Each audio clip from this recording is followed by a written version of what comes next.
Abhinav, I'm assuming I can start, or you're gonna speak first.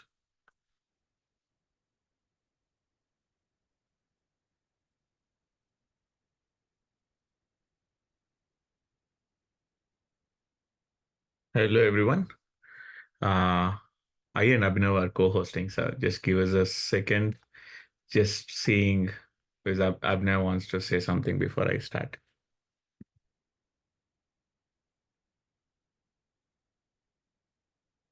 Oh, I can start the session. Okay, awesome. Give me 1 minute. Hello, everyone. Put everything ready. Let's say we're good to go. Okay. Uh, I will hold this as if I'm holding normal other IK sessions.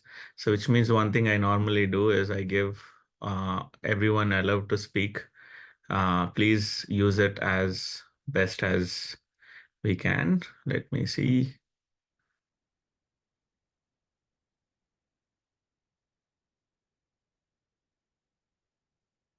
Give me a half second. Let me see the.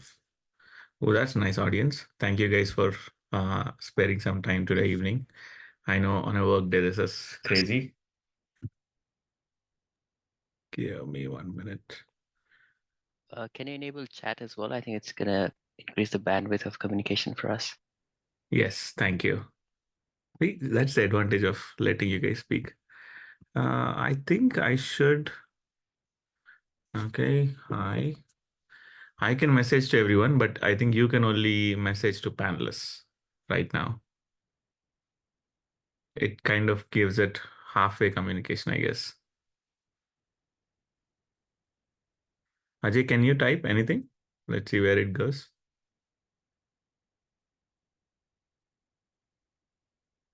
No, I cannot type. You cannot type. Okay. I will let I have someone helping me in the background, IK Ops. I let them figure out. Until then, oh, I think you can only type in QA. I'll be looking at Q&A. I wish you guys have chat access also. I'm sorry. Uh, Yeah, we yeah, can I type. think if you see in the Q&A, if you normally see it in type in the Q&A, I get to see it. Beamal can type. So I think someone, I think slowly IK Ops is fixing it. Give us a minute, and they're figuring out as we go.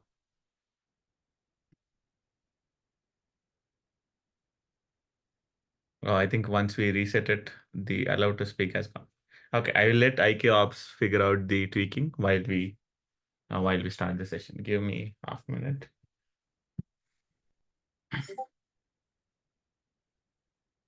Okay. The chat is open now. Okay, perfect. I'll also let I can say can you give everyone permission to speak at their will? Okay, perfect. Hello everyone. My name is Ashok. I'm an instructor here at IK. We have 1 hour, which 4 minutes we already spent. But I'm glad you guys all took the time to show up today. So I'll make the best use of the time we have. I will give you. Let's start the session, and as we go, we'll see how we want to do this. Little bit about myself. Right now, I'm a senior machine learning engineer at Master Control. My focus is mostly on building efficient LLMs. Here, when we say efficient, not just efficient in time in terms of speed, but also in cost. As you guys learn more about LLMs and Gen AI, one of the big things you guys will start figuring out is like, hey, this is costly. How do I make it cheap? And the cheaper you make, the more money you can make at a faster pace. So that's where the ball game is. Formerly, I was an engineering manager at Tebra.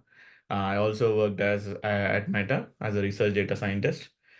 Before that, I did a long PhD for 6 years in applied numerical math at U of U. Mostly my thesis has been about visualizing higher order finite element methods. If anyone is of you is in mechanical or physics, the simulation software you use is where I was working on for a long time. Before that, I was a program manager at Microsoft, where I had a chance to work with Kinect for Windows and all the other cool apps. Cool. With that, welcome today. It would be great if you guys can. Normally, I would like to know your favorite superpower. Since we are quite a few people, I will let you guys drop in chat. But if anyone is brave enough to speak up, I would not stop them. I'll put a timeout on my end so that we don't go more than 4 minutes, let's say. And then we'll go from there. You can type in the chat. Hey, Bimal.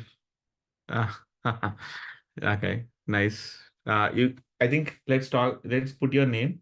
A role is very helpful for me because it gives me an understanding, so that if let's say all of you are program managers, right, then I can modulate the talk a little bit differently. But if all of you are software engineers, like it gives a good feel of what the crowd is. So if you can type your name and role, where you're from, and your favorite superpower. Favorite superpower is a must. If you don't give a role, I'll still be happy. But I would like to know your favorite superpower. Hello, Amul. Hi, Amul. Senior engineering manager. Hello. Bot builder. Ah, I like it. Bikram's favorite superpower is bot builder. FIFA gameplay team. Okay, that makes sense. From where you are, I can see from Electronic Arts. Nice to meet you, Bikram. Product manager, new user. Meditation. Shashi wants a superpower to be meditation. Superpower, Emika. Veena wants a fast learner. Oh my God, this is fast learner is something, even with when I'm teaching other courses, it would be interesting how many people want to learn fast. Like that is a thing. I did not realize it before. Let's see. Thank you. Want to use GenAI in dev scopes. First time, Bimal, I'm hearing dev scopes. If you are okay with it, can you tell us what is Oh, DevSecOps it is DevSecOps. Yeah, or absolutely. Can Dev you hear me? Security Ops? Yeah, that's right. Interesting. I've never heard it. Thank you. Oh, it is DevSecOps. That is, you might have heard about CI/CD pipeline. I'm sure about it. Yeah. And But then yeah, why the is it end-to-end called process. sec? Is not security? It is What does development, security, and operations together for an Oh, CI/CD. development, For an security, and operations together. Okay, okay. I thought you're all. only interested in security. No, okay. That makes sense now. Thank you. Okay, superpower creativity. Chipo, that's a hard one, man. The moment you have superpower as creativity, how I don't know how you'll distinguish normalcy from creativity. I hope you guys also can see the chats, but I just realized you guys can't. Sorry. I am reading off the chats. It's only sent to host and panelists. So whenever you type, I can see, but sadly you cannot see each other's chat. Hi Raj, superpower multitasking. Okay. Thank you so much. I just wanted to put a timer on it. Otherwise, I would go in deep and I would have actually allowed you guys to talk normally. Priya, go ahead. Since you raised your hand, I will let you speak. Last one. Let me allow you to talk. Okay.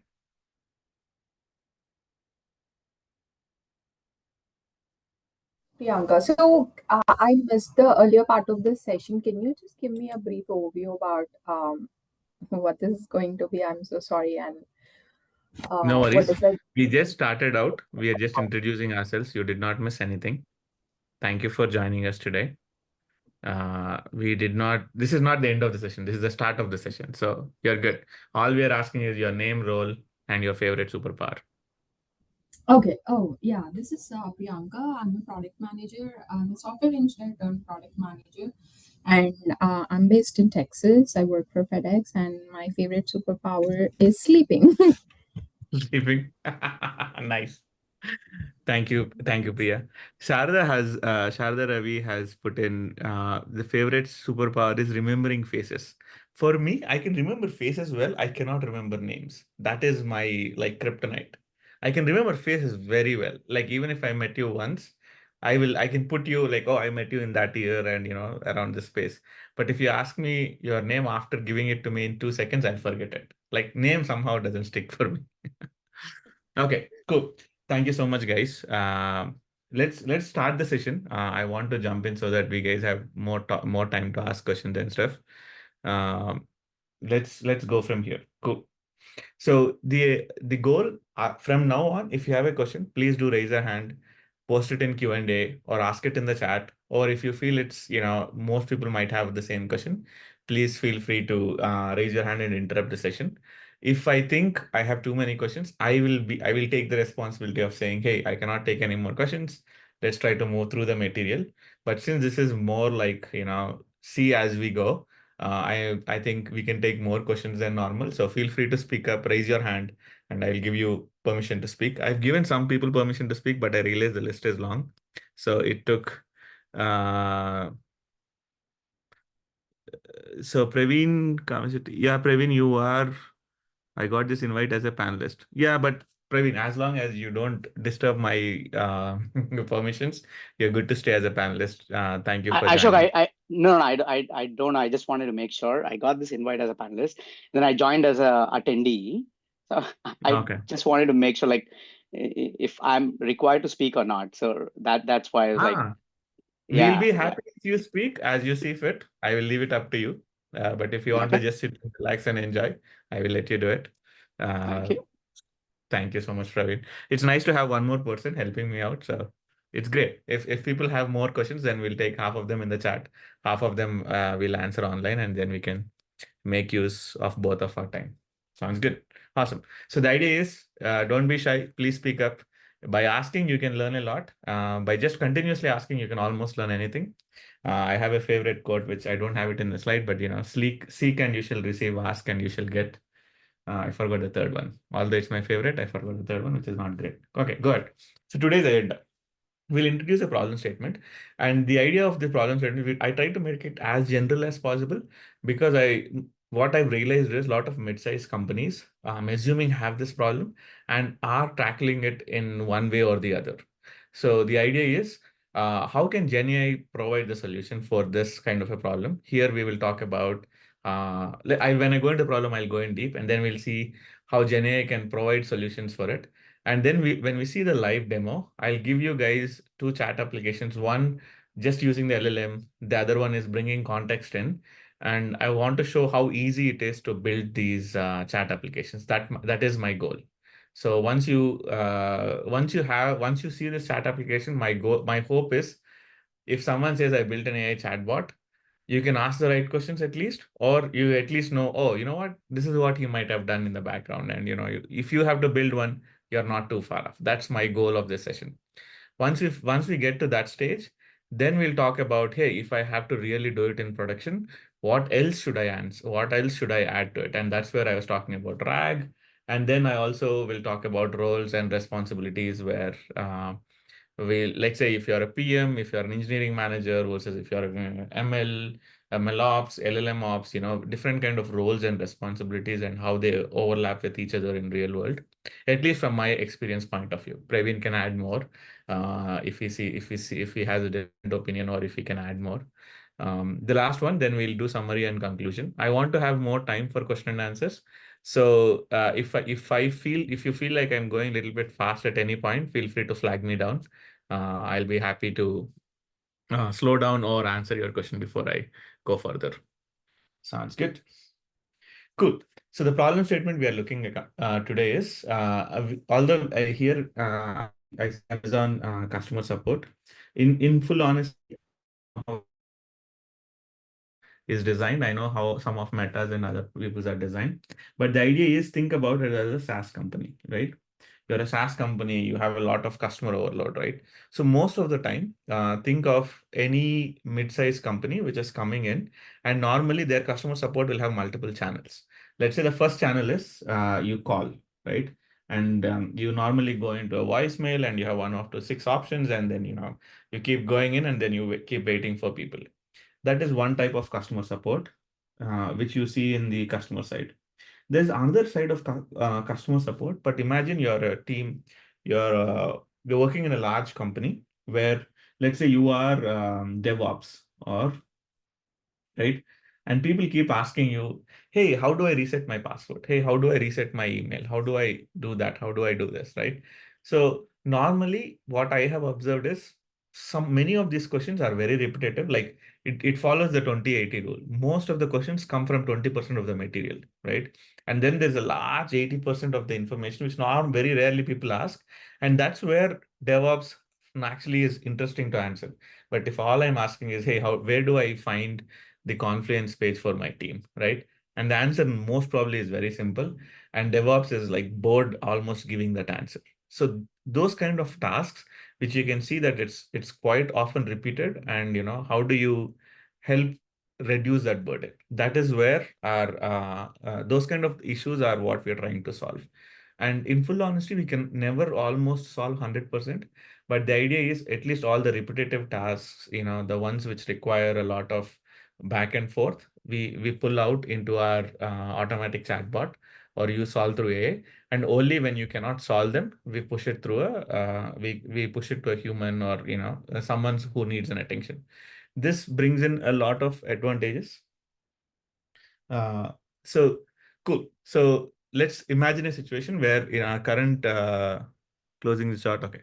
Um, let's say, for example, our current query handling process. Imagine your team where one of you have to sit in every week. Let's say we're a team of 10 people, and one of us is always sitting on, let's say, pager duty, or place where all the other people from other teams need to use our tool, are asking questions, right? So this is almost one of the hated things whenever someone is on call, right? So you're telling, and you as a manager, at least I as a manager, was one of the hardest things was to convince people to take on call. And the best thing, and you have this, I like this analogy because this is actually one of my employees sent to me. So when we had planned our on call and stuff, this was actually the Jeffy sent. So you're telling me, this is there's benefits to doing all of this, and it was so hard to like come up with it. So we actually had to do a round robin and pick up a task who would be our chef. So, and then the other part is you want to have more interesting work to your employees, not the boring, repetitive work, right? So that is where the motivation of all of this is coming from. Cool. So let's first contain our problem and then expand on how to solve it, right? So first, let's see what information do we have. Let's say we have a Confluence documentation, or let's say an internal documentation. Normally, the customer has to go read, and he would be able to figure it out himself if he has gone in and read those docs. But the problem is not many people do read this documentation. They normally will come on to a Slack and then post a question, and someone would on call, or someone from there is answering, right? So this has been going on from some time. So we have a Confluence documentation, let's say around 50 pages. And then we have lots of Slack internal archives and discussions, which are which we have. Let's say it's from going back, 2 to 3 years, let's say, for example, right? The conversation is going to 2 years. So, and now we want to solve this problem of if there are any repetitive questions, we want to answer them, and we want to reduce the support load here, right? Cool. So now the idea which at least all of us think we can have, and we have seen other companies doing it, is we have an AI chatbot. And normally the Gen AI chatbot is taking the question, and you can come in and it will tell you hello. And then if I say, hey, I want to reset my password, right? It 9 out of 10 times when I ask it simple questions, it can go find the information, and it might even give me steps on how to do it. And then it might give me a link at the end, right? So normally if I go into the chatbot for Amazon or something like that, and if I say, hey, I want to return this order, right? Then it will say, give me your order ID. And then I will give it order ID, and then I give some more information. And then at the end, it will give me a text saying, please follow these steps. And if you need more information, here is the link, right? So this kind of chatbot actually reduces a lot of information. If you have seen in DoorDash already implemented some part of, automated even customer service. When you want to say the food is bad, it would automatically go in and say, hey, where is the temperature not great? It gives you a few options, and it tries to have this conversation, collect as much information as possible. And then it even makes a decision. It might say, hey, I will give you $5. Are you happy with it, right? Sometimes you can be happy with it, sometimes you're not, and you want to know, you're so angry that you want to talk to customer support. Then it actually redirects you to customer support.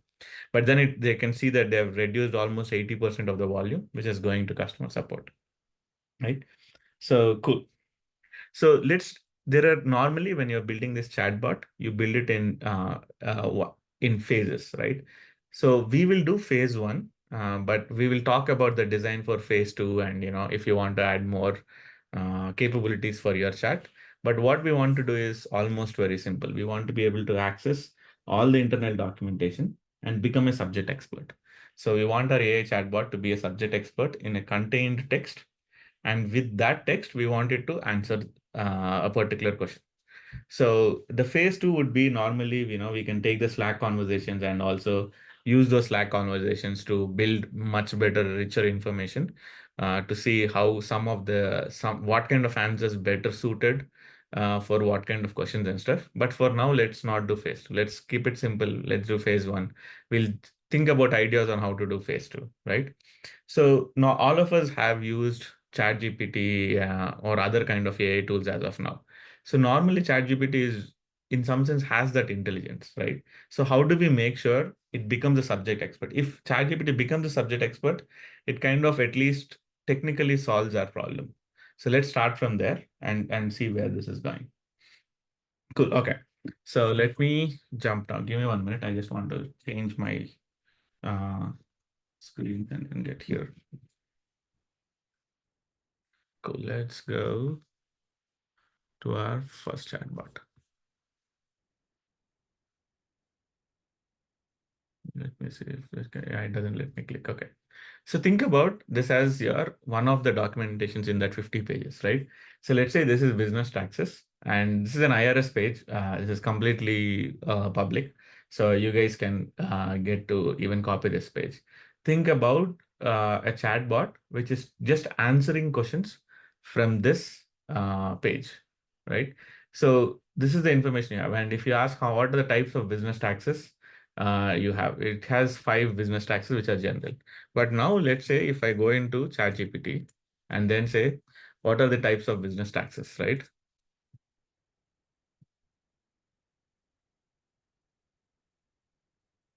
It can give me close to 6 to 7, right? Let's say 1, 2, 3, 4. I think at least when I tried it gave me 7. So let's see how far it'll go. 6, 7 value added tax. It might even go further also. 8, 9, right? 10. And this is one of the, even if you assume your ChatGPT is well trained, this is the other side of the problem. You want it to make answer to a particular scope, but one of the problems you'll fit is you'll have 12 answers now. And then this becomes the harder part of it to, even if you're assuming your documentation is public, ChatGPT can read more than what it is doing, right? So how do we solve this problem and make ChatGPT to only answer from your text? So one way before we go further is how do we look at ChatGPT, right? So let's do a small quick introduction of. I know you guys know well about ChatGPT, but I just want to change something how we think about LLM, right? So let's take any simple Gen AI, right?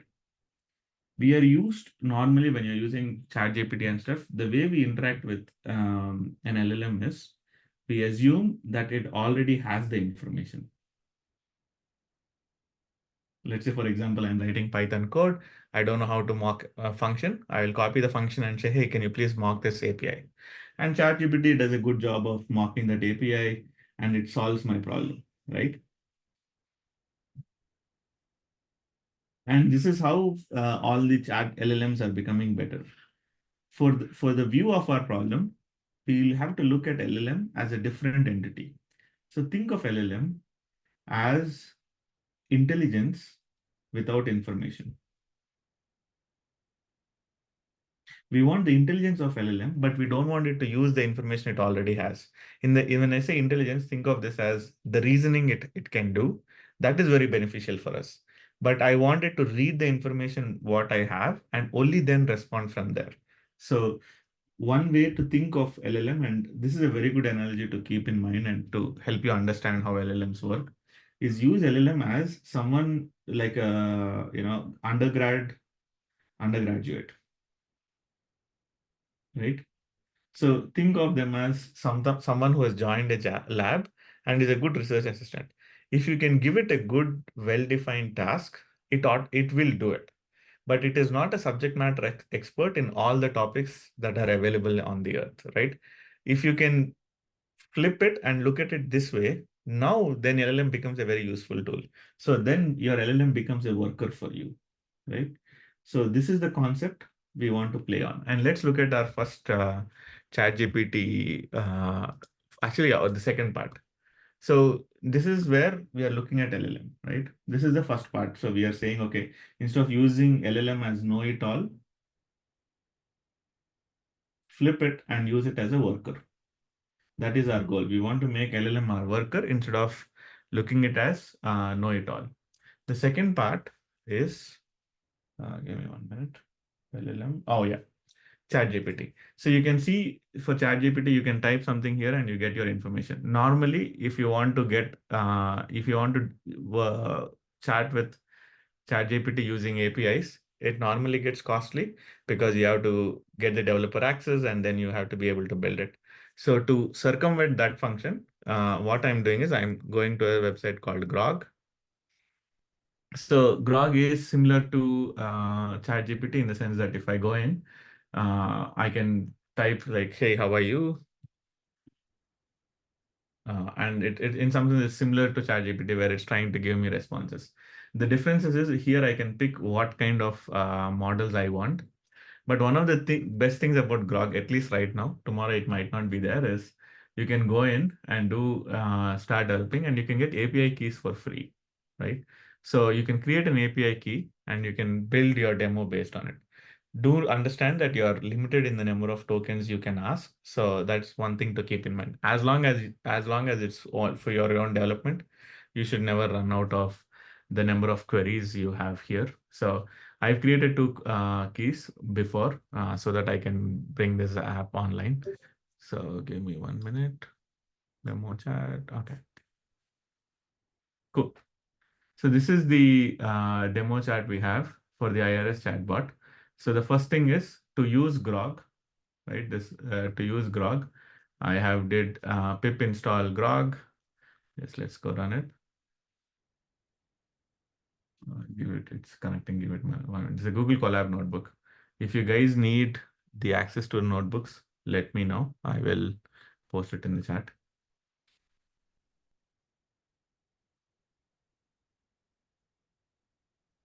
Okay, so the Grog is installed successfully. So I can now do an import. Give me one. Praveen or anyone else, give me 1 minute. Let me post the links for my share. If you are making changes, at least till the session ends, make a copy of it and then only change this session. Give me 1 minute.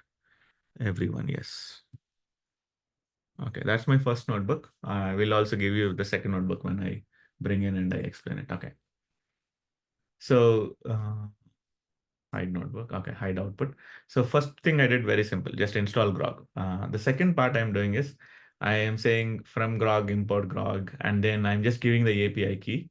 Right now this key will become public, so I will kill the key after the session. But if you want, all you have to do is create a free Grog account, get the API key. I just don't want you guys to use the same API key because then if all of you use, then none of you can use it because all of us queries will go up. So let's go run it. And then, all I did was create a client. So this is my simple chatbot. So here there are only 4 functions. I stripped down everything to just get the bare minimum. So for building an LLM chatbot, right? Oh, there's one more thing I have to talk about chatbot before I go into this one. Give me half second. So let me add one more slide. So how does LLM work, right? So let's say, for example, using API, this is the model, right? LLM model. You ask it question 1, right? And it gives you answer 1, right? Let's say the question 1 is, my name is Ashok. My name is AJ. What is your name, right? And it says, hi, AJ, blah, blah, blah. And then says, I am an LLM bot, right? One illusion normally it will create is if you ask question 2 and says and you say what is my name, name, right? ChatGPT gives you that illusion that it remembers your name because it's giving that illusion that you have a session and you're remembering your name. But in reality, the model does not remember my name. If I send this question and then I send only this question too, right? Then it cannot tell my name because it is a stateless machine. It's a stateless, uh, what's the right word? Stateless job, lack of a better term, right?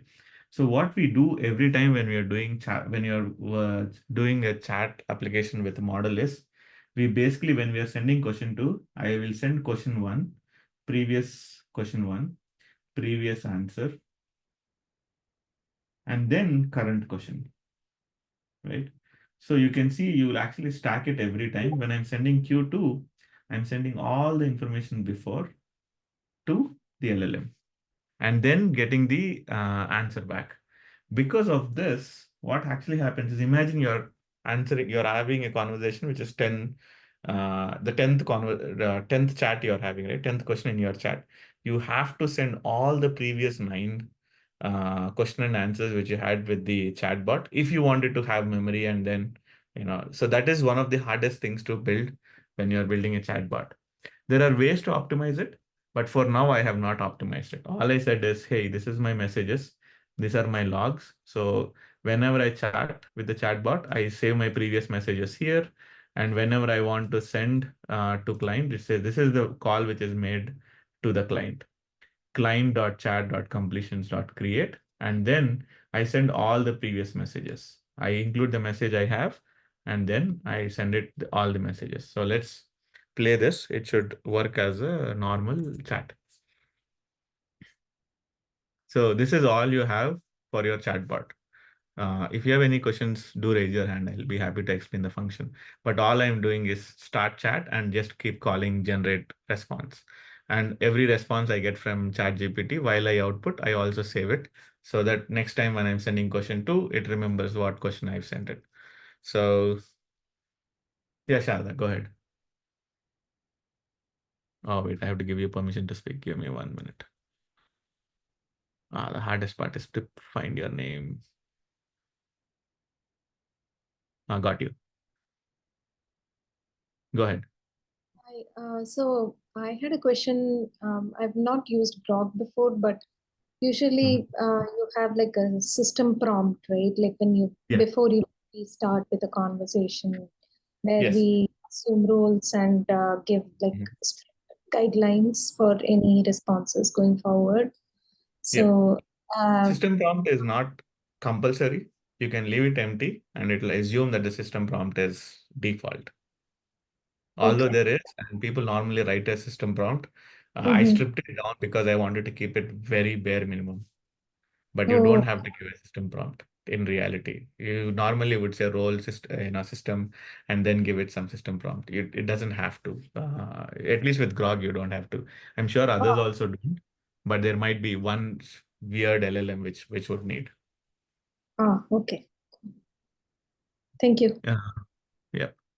Chipo, go ahead.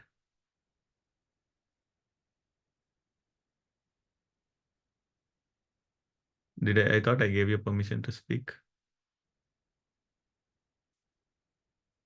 Or Bimal. Oh yeah, wait. Okay, One sounds of great. Yeah. Okay, awesome, great. I see that the model name is Llama that you have over there. So does it Yeah. mean that when we go to Grok, there are different type of models that Yes. we can get? It does not have to be Llama, it could be something else. Yes. I can go pick here. I gave which model name it is. It allows normally, in full honesty, Groks keep changing which models you can have access to. You just have to make sure it's supporting that model, and as long as you put the model name, it will work. Sounds great. Thank you. Yep. Who wants to go next? Let me see. Yep, I'll go. Yeah, go ahead, Bimal. Yeah, so my question is like when we are using the Libra chat to build the bot, and it in the configuration, if you specify the model, how different it is from writing this Python code? Because is this code embedded inside Libra chat, or Is Libra how it chat? is different? Which Libra chat?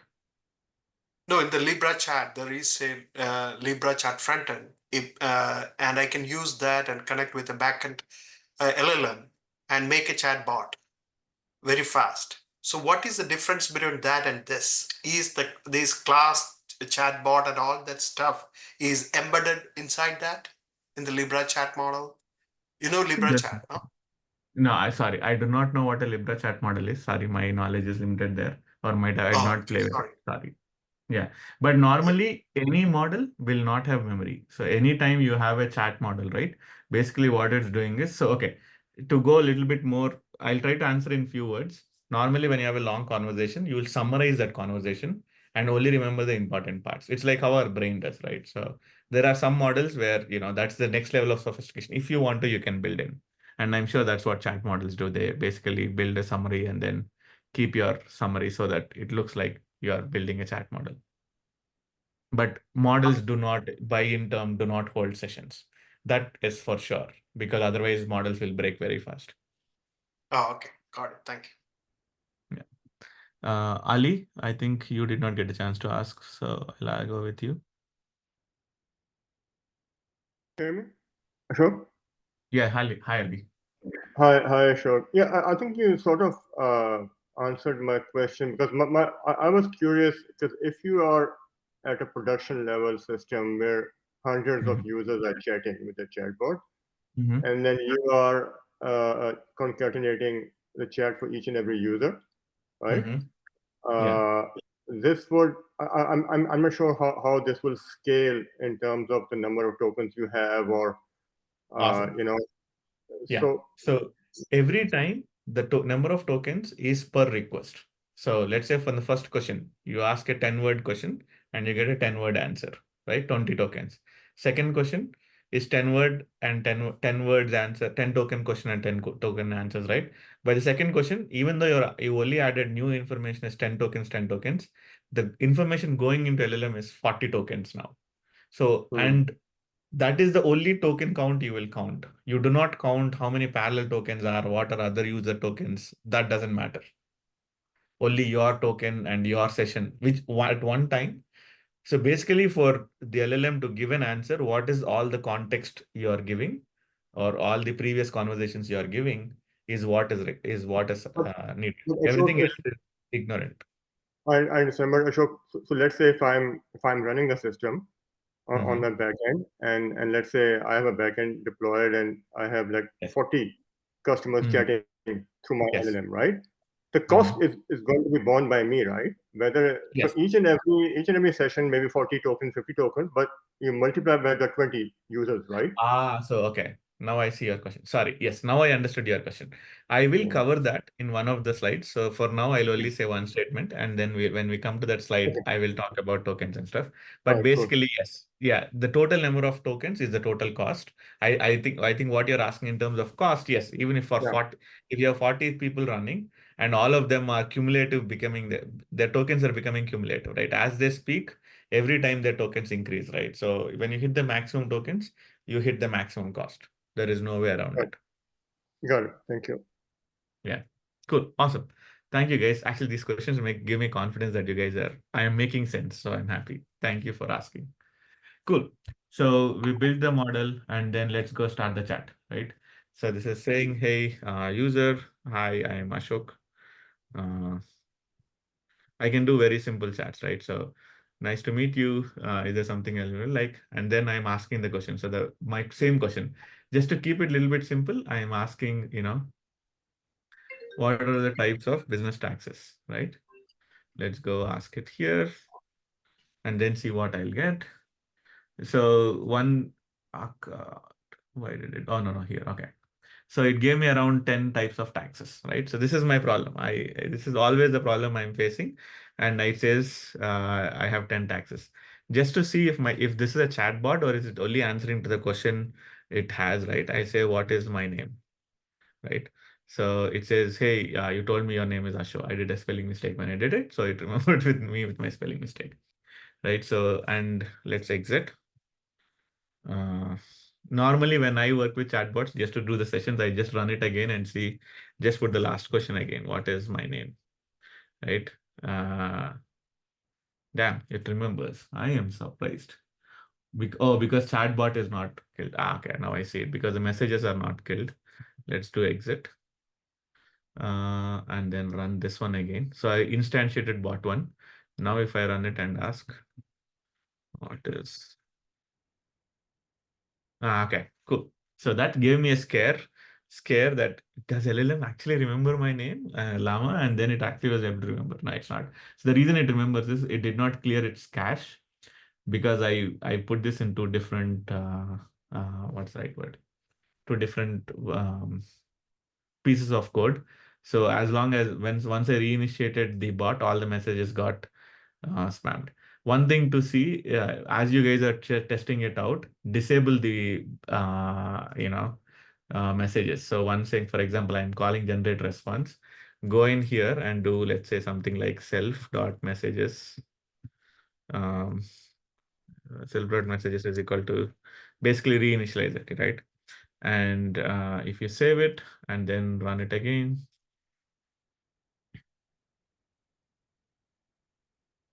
oh, sorry, this has to exit. Give me 1 minute. Now this will run. Okay, now let's run it. Now, basically what I'm doing is I flushed out the memory every time. So now if I say, what is my name? Sorry, I'll say my name is Ashok, right? And this is where if I say, what is my name now? Right? I apologize, I don't have any information. Even though I gave it on the top, you can see this is where in the background, your ChatGPT and all of this are actually keeping sessions and remembering it. All I have to do is remove this line, and then it'll remember my name now.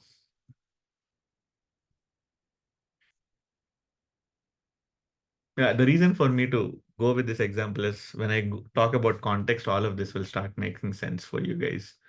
So if I do it again, now if I say my name is Ashok, and then what is my name? Yes, your name is Ashok. So it remembers it, right? So now you can see, basically, it's not magic, right? I'm keeping the logs and sending the logs and only then asking. That's the reason it's remembering it. Otherwise, it wouldn't have remembered. Hi, Sharda. Go ahead.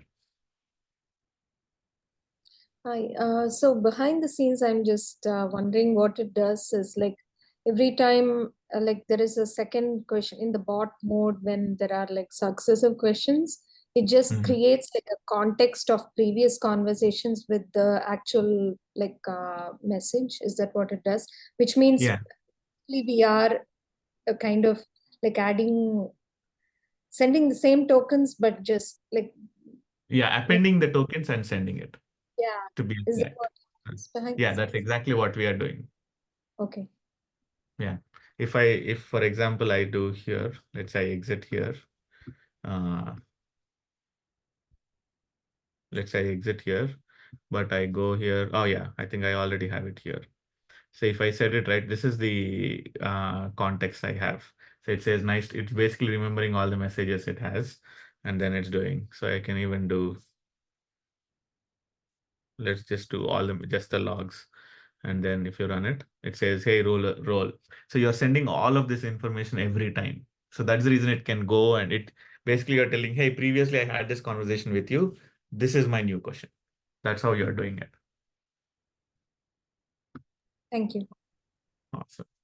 Cool. Okay. Now you guys understood, right? So one thing you realized without what we did is we are providing it information in some sense and then asking it. But when I provide an information and ask it, it's doing amazing, right?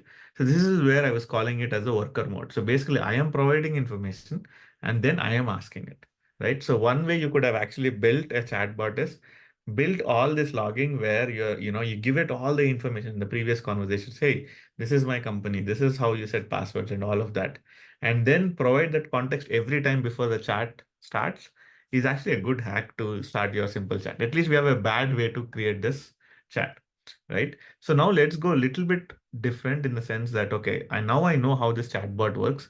I want it to only answer from this web page, right? So this is where I'm bringing in my second demo. Is this my demo? Give me 1 minute. This one, it'll allow me to click. Okay, good. So this is the same as that one, the previous one. I only changed a few places in my code. I'll just let me copy a bit, paste it in for you guys, if anyone wants to play with it. Okay. So this is the same. We did pip install grok. Then we said we gave the same API key. If someone is playing with it, please don't play with the API key for another 10 minutes so that my demo will not crash. Oh, I realized I gave a different key here. Okay. I should not do that. That's a dangerous thing to do. Okay. So once I come to the chatbot, so there are few more roles I did. This is where this is the first time I said, I use the word role here, but this role is a little bit different. I think of this as just a variable.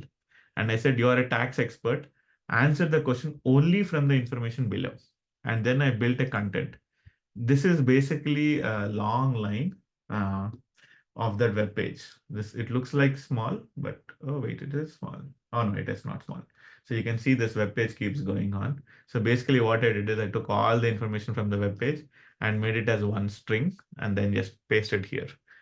As I told you, I was hacking it. There are better ways to do it. For now, I wanted the simplest way. And then I created a prompt template. So this is where your prompt engineering comes in. I said, paste whatever role I have here and then information. And this is the business context we have, right? And then give your question here. And then start make it answer, right?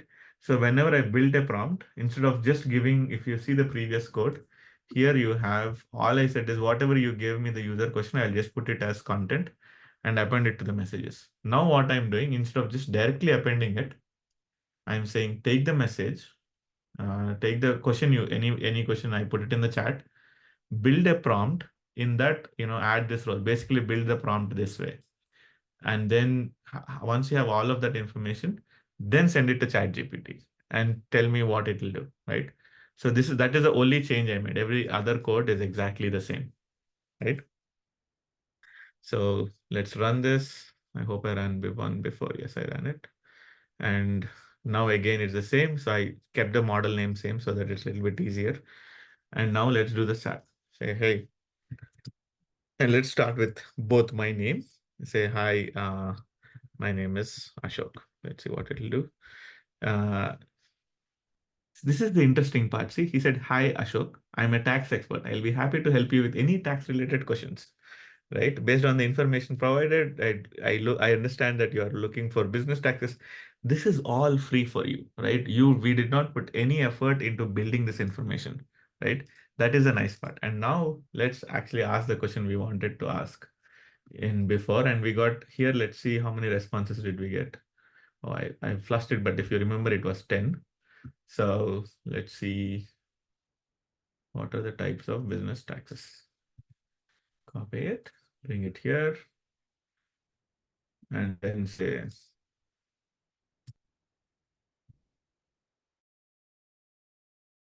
and go or less. And I can even give it wrong information during that, and it will only build within that wrong information. And now let's say if I will ask what are the, let's go to the web page and see more. Give me 1 minute. IRS page. There's something nice about, oh yeah, excise tax, right? There are some forms. Let me ask about those forms. Sorry, which is mine, this one. Okay. Yeah, Bimal, go ahead, ask your question by the time. Is Bimal doesn't have his permission to speak. Yeah, Bimal, go ahead. Yeah, could I point my Confluence repository of my company to a chatbot instead of this string, then big string? Will it be able to read? Yes and no. I will answer that, but let me finish this one, Chan, because that's my next part. You basically stole my next slide, so give me a chance to catch up. Thank you. Chipa, go ahead. If I'm pronouncing your name wrong, I'm sorry, Chipa. Sorry, you're good. That's my exactly how it's pronounced. So whatever you did, kind of that feeding the information to the model, the information that you like, that you care about, and kind of building a prompt repository, Is that part, is the technical term for it called fine-tuning for this particular model, or there is a technical name for what you're doing there? So right now, all I am doing, the technical term is giving it context. That's it. The fine tuning comes later. I will let me Okay. your question and the previous question is actually linked. So once I touch the slide, I'll explain two parts. I'll first answer yours. It makes easier answering the second question easier. So so all I wanted to show you is there are 4 forms, and the best part is there are actually other forms to fill for excise taxes. If you go and check, there are other forms, but it will only pull from that information from this web page, which is only like 1, 2, 3, 4, and I can ask, hey, what is form 11C? And then it will give me information. And this is where I'm saying use only the intelligence, not the information it has, right? So if I say, what is form 11-C, and then, it says occupational, blah, blah, blah, and it's basically giving the information it is. And the best part, if I say, what is my name? I hope I did not run out of tokens. Not answering that one. Wait, did I flush the memory? Oh, because I said only use from that information. Okay. So that's the reason it says I made it too strict because I didn't want to go out, because my name is not information without the context. So it's not doing it. That's an interesting one. Let me just look at the logs. Sorry, I am just curious if it has my name. Okay, so it has my name, but it chooses not to answer. That's a very interesting one. I'm not answering, but sorry, it just I did not know it could do that. So I was surprised. Might be only Llama. If it was some GPT 2.5 or 3, it would answer your name is Ashok. I think Llama is actually much more smarter than I thought. Okay, good. Now let's come back to our project. So the first question, what is the technical terms for remembering stuff, and how does ChatGPT remember all of this information? So let's do what I have done for now is I have an LLM, right? First is simple, fast. The first layer, if you lack of a better term, is prompt engineering, right? The prompt engineering is what I have done part it, and then I have added context for it.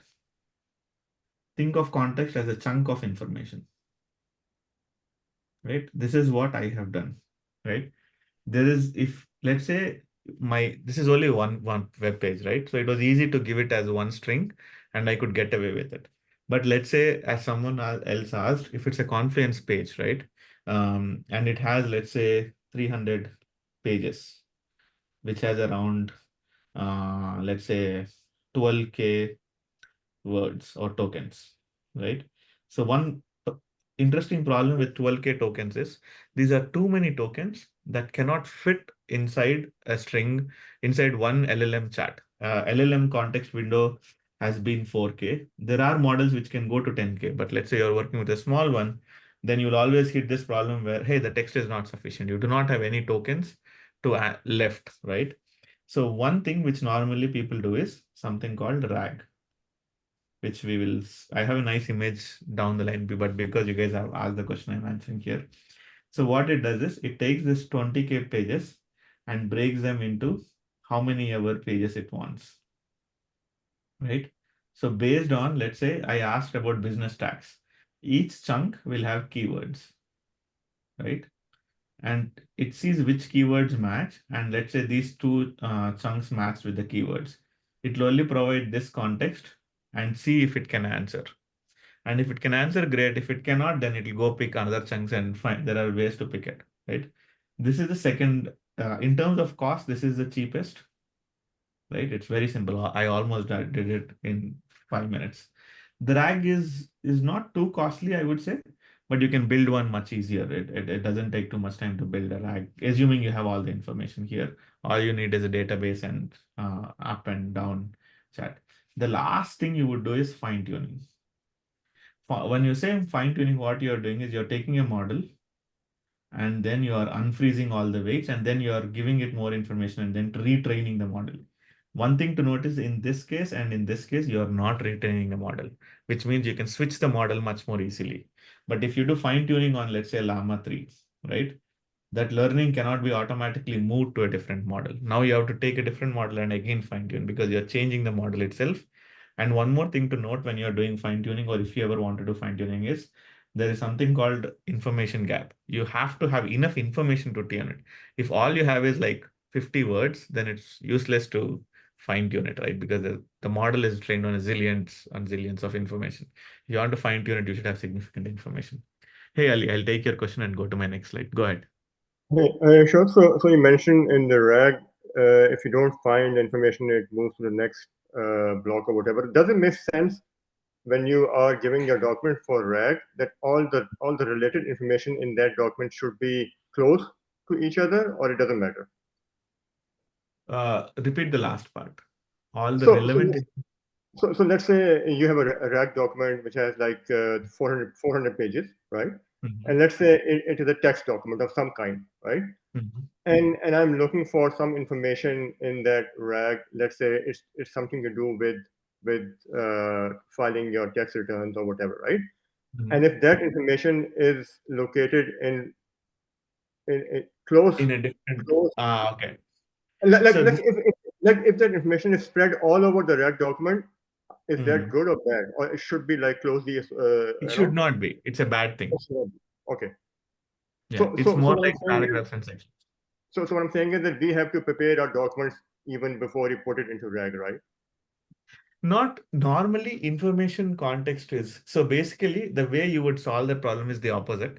We are going into a little bit technical detail, but I'll help. So let's say this is the, normally you don't make only one chunk fit in, right?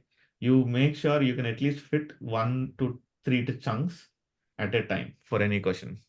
So then what you'll have is the advantages. You'll bring the best 3 chunks and then add all of them as context. Then that is how you solve the problem, right? You're finding all the relevant chunks of information which is needed, and then giving it to LLM. LLM can process very well. You can almost give it in lawyer terms and it can still figure it out, right? So that's where you're using the intelligence part. That is how you can overcome it a little bit. But what you said is true. If you have your information completely spread out and there is no way to bring it to chunk, then you will run into issue. And that is one of the reasons you would do fine tuning actually. Okay, thank you. Cool. Sharda, I'll take one more question and then I want to just cover at least one more slide before we jump into discussions. Yeah, go ahead. Actually, let's keep This is going. not a question. It was just about, I think, just to add a point to Ali's question, like in RAG, when we choose the right kind of embedding model for like when we are converting document chunks to vectors, I think that would give us better performance, right? Like choosing the right model before retrieving information using the right embedding model. That should be something that we consider too for better So performance. it doesn't help. Like, so for example, right? Let's say your LLM, this is your LLM 3, LLM model 3. And let's say the first chat GPT, the GPT 1.0 is here or 2.0 is here, right? This can be only as smart as the context you are feeding it, right? All the model is doing for you is making sure this information can be read properly. If the information itself doesn't exist, then you can do nothing. It doesn't make sense. Then your query is bound to fail in most cases. LLM 3 can be very imaginative and it can hallucinate and might be able to bridge a gap. But in reality, then it's hallucination because the information is not there and you don't want to do it. Right. So that is where like the RAG's job is to give the right information. That's it. If it gives the whole embedding space and bringing the document, breaking the documents, the goal of whole of this space is just to give me right information. Now, let's say I ask about business tax. Let's say my question is very cryptic. Hey, I want to know about business tax, but don't give me an answer about business tax. Give me an answer about individual taxes, right? Now, if someone is parsing that query, they would see business tax 2 times. So they might bring wrong chunks into context. Does it make sense? So in some sense, you're only as good as the query. If your query is bad, then automatically the RAG system and all of them are bound to fail in reality. Okay, and also the chunk size and the process we use, that should also determine like the performance of retrieval in RAG is what I'm talking about, because that is The performance in retrieval of. So there are different RAG systems, to be honest. So I am talking about a very simple, lamest model where all I'm doing is taking chunks and breaking it into information. In There are some RAGs where you can just put everything in sentences. Each sentences becomes like a chunk, and it brings in all the relevant sentences. Uh, and then yes, then you will obviously do better than if you're just chunking documents and then only pulling each chunk, right? Because now you're captivated by the chunk size. You're right. Sorry, I see your question. Hey, Bimal, go ahead. Yep. So can you hear me? Yes, I can hear you. Yeah. So if I have like an 1 terabyte of network unstructured data pulling out of my router, is it possible for me to give that as an input or a content for this? And does this LLM relate all the data and make sensible data so that I can use to get the information? So do you want to use RAG, or are you saying can I not use RAG? Can I use RAG for this? Because Yes, for it's like RAG, yeah. See, if drag doesn't matter. It can be 1 terabyte, 10 terabytes, right? Think of this as a vector database or like hash map. Like you remember when you did dictionary key value pairs, you're basically taking all your information, and what the RAG does is it creates key value pairs, basically. Think of it as a key value pair. Let's say you have 1 TB data here, right? Okay. And it takes each paragraph and then pulls keywords and then puts, let's say, 1, 2, 3 keywords. And then the keywords are the key and the text is the value. And that it keeps doing for all of your 1 TB. Now, when a question comes, right, it matches with all these keys and sees which of these keys is a good one for the chunk. And let's say this chunk turns out to be a good match. Then it will only take this chunk and then try to answer your question. So it is at no point it is trying to load whole 1 terabyte into your memory. It's trying to find relevant parts of your 1 TB information to bring it up and answer your question. Yeah, but what is that intelligence which makes this data meaningful? The network data meaningful. It is LLM's job to make that meaningful, or Yes. RAG's job? No, RAG is not making it meaningful. RAG is like a storage. Yeah, storage, and like it is doing little bit work for you. Basically, if I say um, business tax, right? It's realizing that, hey, in this text, business tax was mentioned. In this chunk, the business tax is not mentioned. So I will give the text better score, let's say score 9, and the other text which doesn't have business tax in it, score 1. And then it will score all the chunks, and then whichever chunk has the biggest score, it will give you saying, hey, this is what I think you're looking for. But that information in itself is not useful to you. So that is where you're using the LLM. LLM is basically reading that information, understanding what you're trying to, what that information is, and then reading your question and then saying, oh, that's what, okay, let me rearrange. It's like a assistant sitting inside and reading that context and then reading your question and then formulating a nice answer for you. Oh, okay. Got it. Thank you. Right. So that's the role of the RAG and that's the role of the LLM. Perfect. Thank you, guys. You actually made my next few slides very easy. Ali, I think I answered your question. If not, speak up. No, actually, you just answered my question. Thank you. Okay, awesome. Perfect. Give me 1 minute. I lost connection on mine. So make everyone follow. Okay, perfect. Okay. So basically, I'll come back to this slide once again. Let me go and pick this slide first. Okay. So, sorry, go back. So now we have technically solved the problem. Let's say, for example, we didn't even need RAG, right? Let's say we were using LLM and it has this capacity of sending 20 pages, right? And our documentation is only 10 pages. So which is great. Now we can put all of that in one string and then push it in, and we are very happy, for example, right? Now, normally, if I want to host it, right, I can host normally a simple model. Let's say if I want, I can use Grok or any of those or I can do an EC2 or a SageMaker and then host a model if I wanted to. But let's say to keep simple, model is coming from Grok for now with an API key. And the microservice is the middle layer. This is where you can think where the chatbot has different sessions. Let's say I am chatting and Bimal is chatting, Ali is chatting, right? It doesn't want to confuse our messages. So it's creating an object for each of us and keeping our chat conversations different. And whoever has the question one, it'll send the information to LLM with only their history and then get the response and then sending it back. And all you need is one UI, right? So now this is how you technically solve the problem. Now let's look at how it looks in a real life, system if I just wanted to go in and implement it, right? So this is where on the left side, this is the current architecture we used Grok here, and I only did chat application. So basically only this one I built, right? And I used my Python notebook to interact with the chat app directly, right? So normally, if you're going into production one, you would build on top of it a server UVCon, and then you would normally put it in a Docker, and then put in an EC2. The reason I'm distinguishing this is these three are part of any software development, right? It's not just something great about ML that we are using this.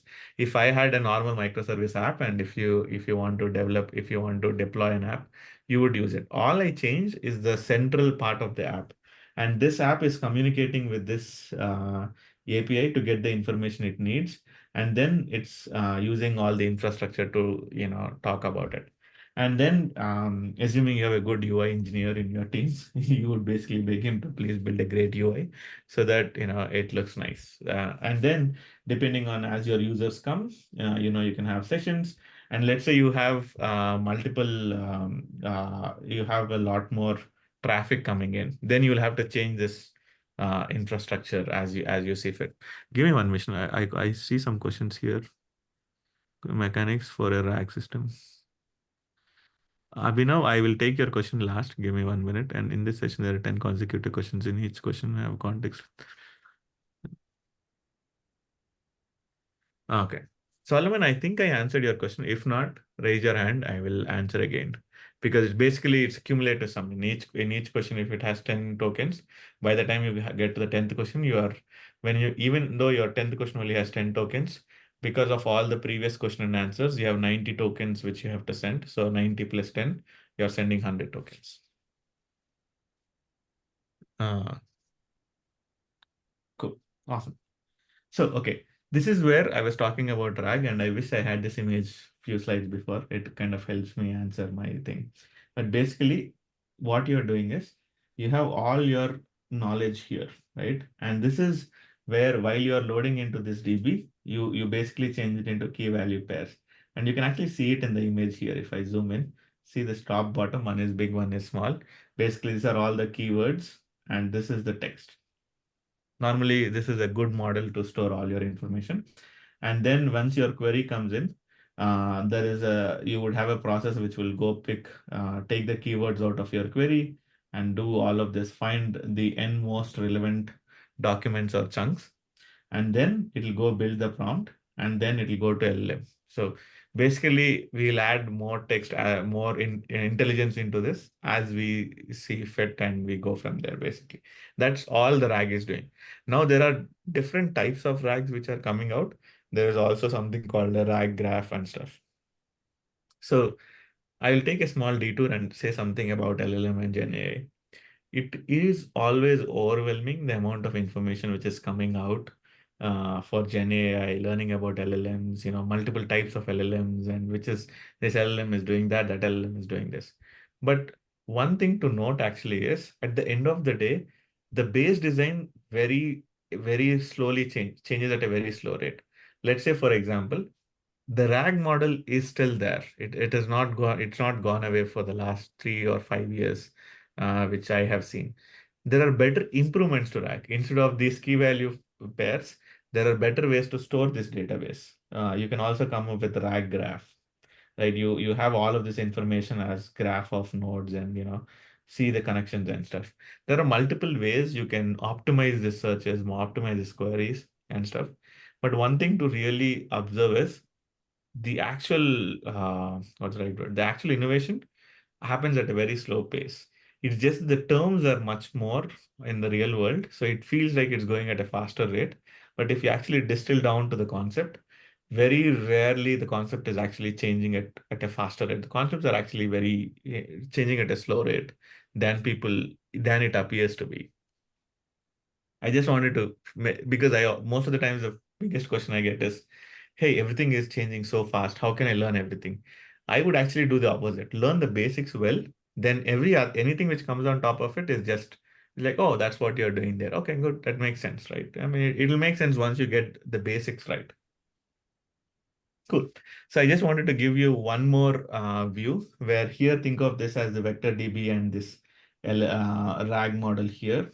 So you will still have the Open API or Grok here, and then you'll have the same things here. But once a query comes, you check with your RAG, get the chunks, and build a prompt, and then send it to LLM.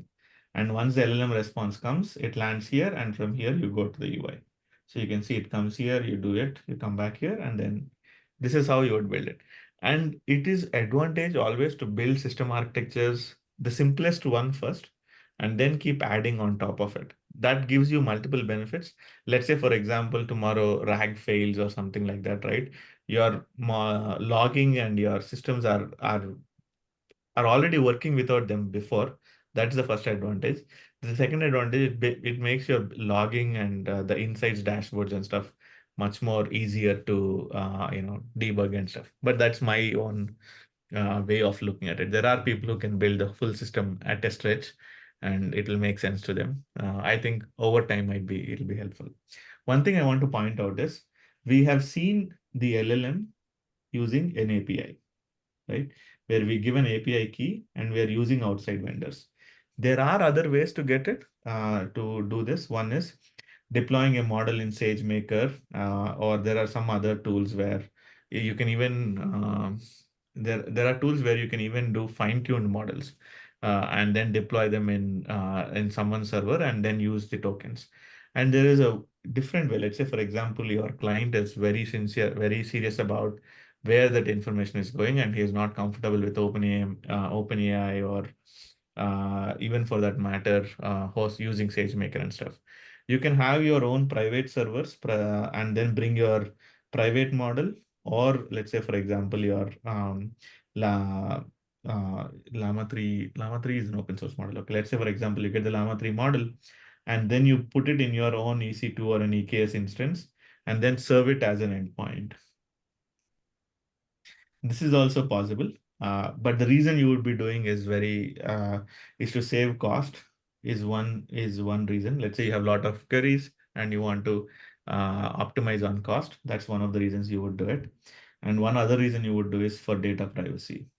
If, for example, if you do not trust that if you give them your data to someone else, they might use it to train different models, or some malicious intent could happen. Or let's say, for example, you are bound by international laws and stuff, right? That is when hosting your own model also will be very helpful for you. Cool. So assuming we do all of this, all this is a very made up project.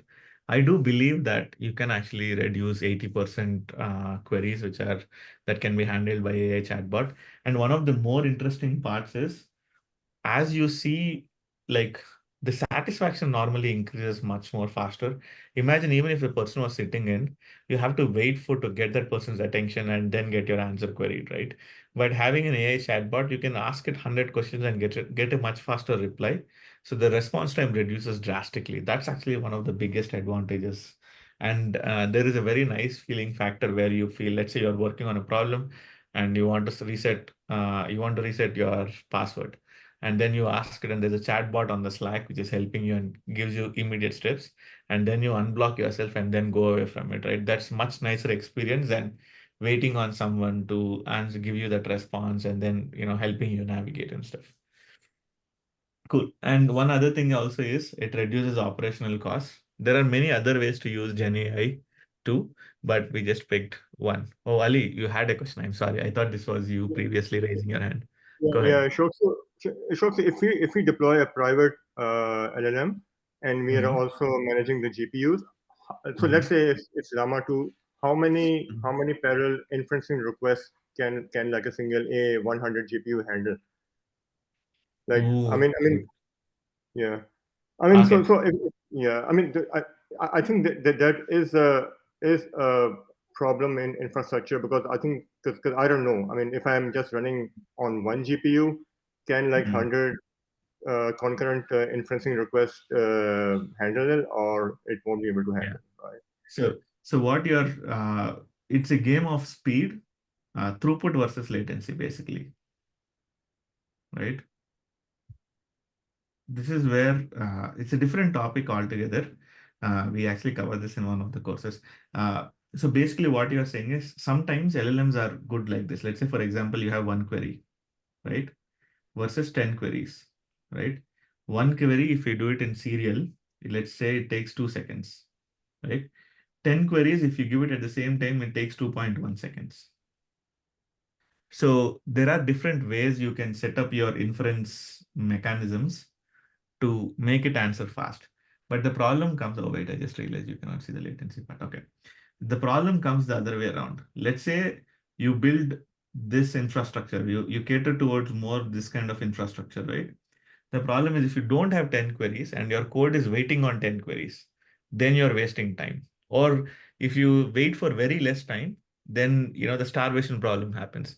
But this is more like software engineering kind of problems. And there is some way there are some modules in PyTorch and stuff which can help you some part of it. Having said all of this, you still need to have processing power. That problem doesn't go away.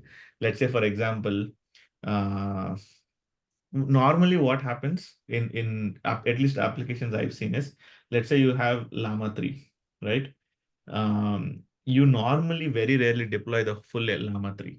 What you would do is you take a quantized version, break it to 10 times 1/10 of its size, and then see if it works for you.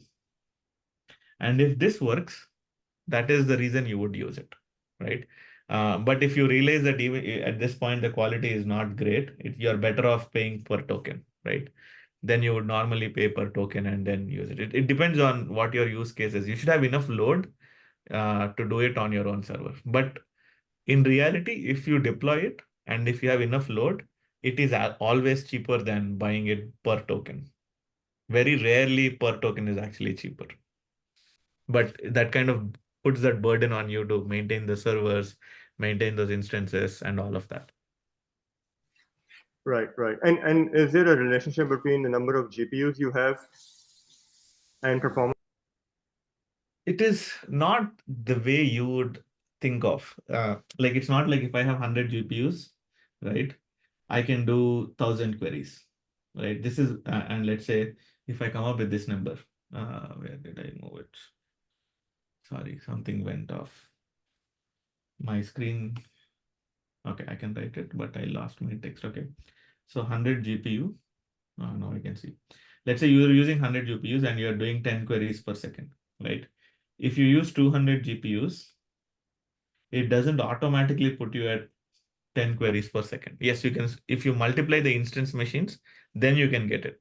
Just because within the same server, if you throw 100 more GPUs, it doesn't automatically scale. There's a different math because there's a communication overhead. So there is always a nice trade-off. When do you add more power to a single machine versus replicate an entire machine? So depending on that cost, you decide to replicate machines. And if you replicate machines, obviously you can do parallelism. But within a machine, it doesn't automatically translate this way. Does it make sense? Okay. Yep. Thank you. Yeah. It's much more complex, but the idea is if you replicate a machine, yes, obviously you can do it. But without replicating machine, it's not always the case. Cool. Hi, Zarko. Yeah, go ahead. Oh, wait, I did not give you a chance to speak. Yep. I'm just a little confused with discussion on this because I thought GPUs are primarily used for training. There's rarely that you need it for prompting unless there's a huge volume of simultaneous queries. Or am I missing something? Yeah.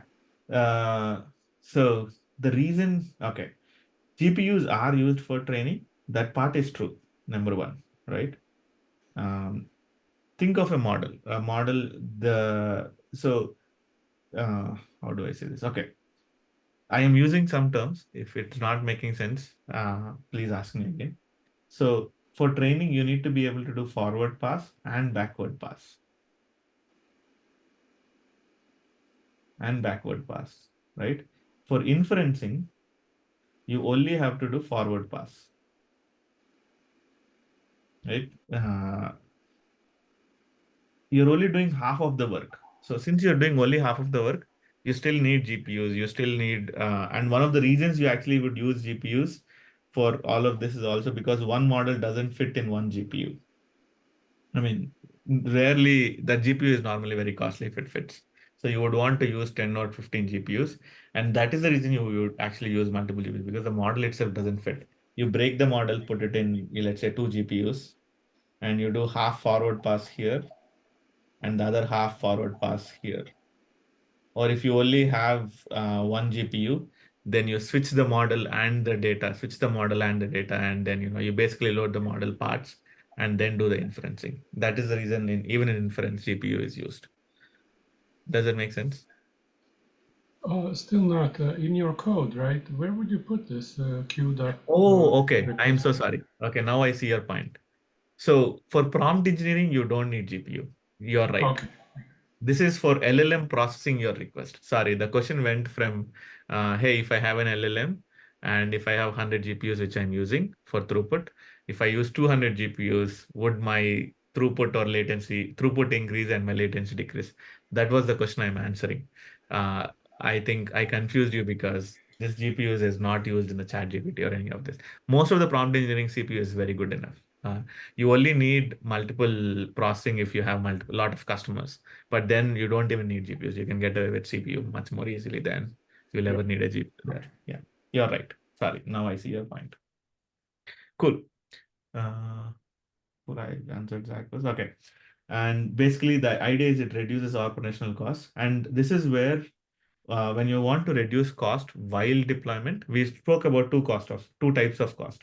Here, when we say operational cost, we are talking about instead of hiring 100 people and doing the customer care center, you would have an AI chatbot. Even if it is token based, normally I've seen it cheaper, becoming cheaper. If you wanted to make it even further cheaper, then you would host your own model, and there are other strategies to make it even cheaper than that. Cool. This is a little bit more on, I did not know what our audience is going to be. So I kind of put a little bit of like different roles and responsibilities and what are your, where the stuff comes in. And the important point I wanted to highlight was difference between data scientist, machine learning engineer, and ML ops. So if you're mostly a data scientist and machine learning engineer, your job is to build the model and sometimes even build the other layers where I was talking about the middle layer and stuff, right? MLOps comes mostly for CI/CD pipelines, setting up the databases, making sure if you have to run any fine tuning, you have enough infrastructure. And if you want to redeploy your models and retrain your models at a particular frequency, that's where MLOps comes in. There's a new field of engineers, at least the way I think of it, I call them LLM ops. Lack of a better term, might be the industry will come up with a better name. But the reason LLM ops is starting to get important and it's getting its own place is because imagine you have 50 prompts, right, which you're playing with, and 10 other rag changes you are doing, right? And you can think of a very complex scenario where you have two prompts, even the simplest case, you have two prompts, and you want to know which prompt is doing better for your customers, right? So you have to do versioning of them. You have to dynamically load different prompts. We only looked at loading different contexts, but there are actually scenarios where you have to load different prompts also, depending on the query, depending on your customer, depending on where the other things are. Uh, hmm. So depending on where all of this is, LLM, there's a different skill set you have where you are changing the prompts on scale. There's a full system design you have to do based on your user requirement. A quick example I can give you here on a high level is there is one of the projects where we are thinking of is imagine you're talking to a customer and you're creating all the Skype conversations which are coming in, right? And there are you are and this customer has spoken to 10 other salespeople in your team, and all of them are Zoom calls or some way of recorded calls. You can take from those recorded calls audio text, and from those audio texts you can use different prompts to get different insights out of this information. And then you can create a summary with all the information you created. And if for the 11th customer service call, you take all the learnings from all of those 10 previous conversations, and you can automatically create a script where the 11th customer person is building his information on. Now, if you think about all the prompts which are coming in, right, these prompts are changing at a very dynamic rate, and you have to have a good repository of these prompts and which are getting loaded and stuff. So this is where I feel like LLM Gen AI has not even taken its full power. Imagine like every conversation everywhere, information is getting mined at a very fast rate. Right now we have curated information and we are chatting from that information. But the opposite also is true, right? Let's say now we had this conversation. All of this is recorded in Zoom, and let's say it has all of this information. Now, from all of this information, there are different kinds of theories you can build. How much did Ashok speak in this presentation? Who are the people who asked questions from it, right? And from these people, what kind of questions did they ask, right? And this is kind of these are the different prompts I can use to extract information out of this Zoom transcript. And then let's say customer agent is coming and talking to Zarko versus Ali versus Sharada, then based on what questions you asked, I might be able, it might give me an insight into what is Sharada more interested in. Is she more interested in ML ops, or is she more interested in ML engineer? I can see someone was asking more questions about compute and LLM and model, right? So they are more interested in core machine learning and building core models and stuff. So this is the kind of next level of operations that can happen on top of Gen AI. And I think that field is still emerging and is scratching in this space. It is still being born, and some companies are struggling because there is not even enough expertise around there to get this information. As much as we feel like we have Gen AI has opened up, I believe that there is even more opening up. And one thing also, I actually think this is my own view. UX designer normal. I do not. If you ask me, can you give me a source where UX designer is getting important? I cannot. But I feel like now, let's say for example, every time a new technology comes in, the interaction with the technology becomes much more important. And I think there's a lot of scope for UX designers who are building next generation interactions and stuff.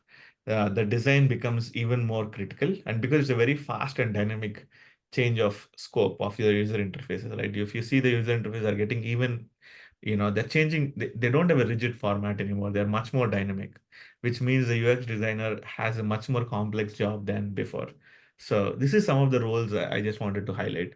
Having said, even without these roles, the other roles also have to adapt to how AI is changing. Let's say, for example, DevOps need to streamline infrastructure, pipeline deployment.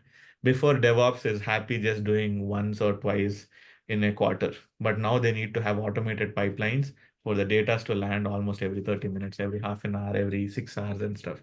So the job becomes much more complex because everything has to like catch up to how fast the AI is doing.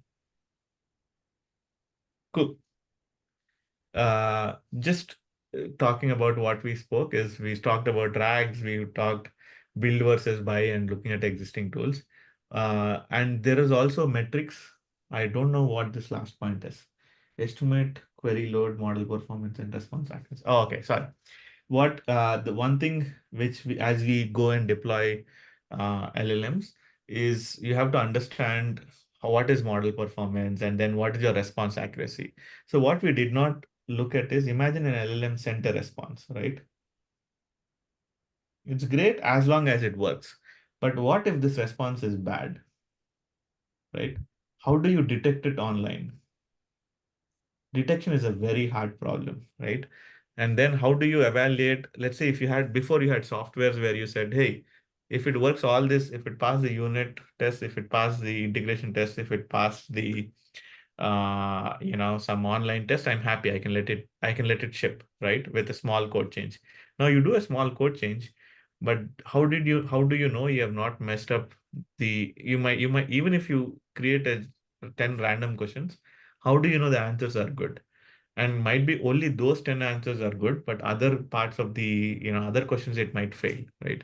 So testing is a very, very hard problem, in full honesty, which is coming up. I don't think we have solved it.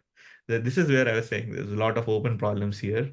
People are exploring the technologies and then trying to understand, hey, this one works, this one does not, let's fix this. And sometimes when nothing works, we normally go in and do human testing, and that's the best you can do. Zarko, did you have a question? Or is it just previous one? Okay, for the previous. If you don't mind, previous slide to show once again. Yeah.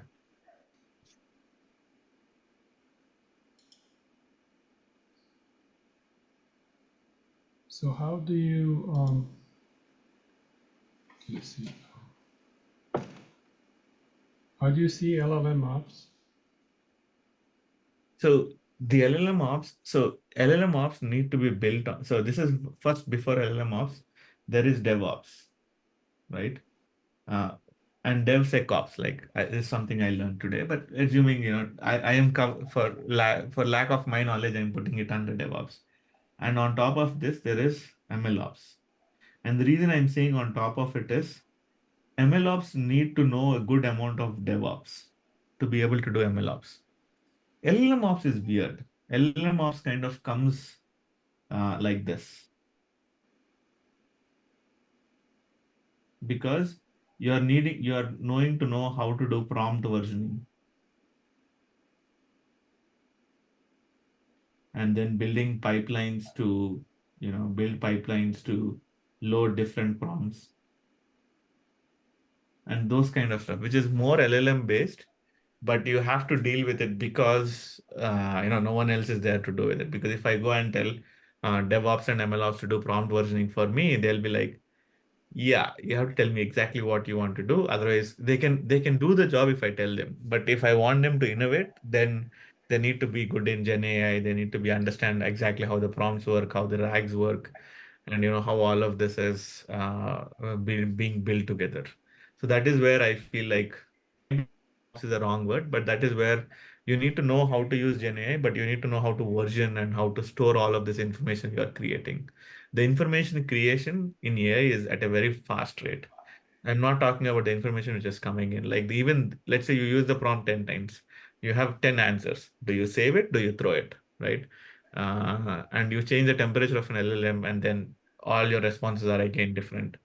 So how do you rate these responses and how do you evaluate them and then store them is some part of the, it kind of is no one's job right now. And depending on who is in your work, like who is working on the project kind of takes that up. The primary difference is that LLM apps are actually modifying the LLM that's being used. Not the LLM, they're trying to do the prompt and drag. If you are changing the model, then it can kind of falls again into ML engineer. If you're fine tuning the model, ML engineer normally does it. He can do it for you.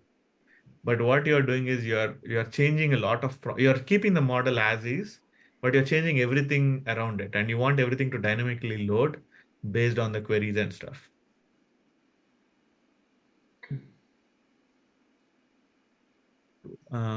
Cheaper. I think you did not get a chance. Go ahead. Sure. Thank you.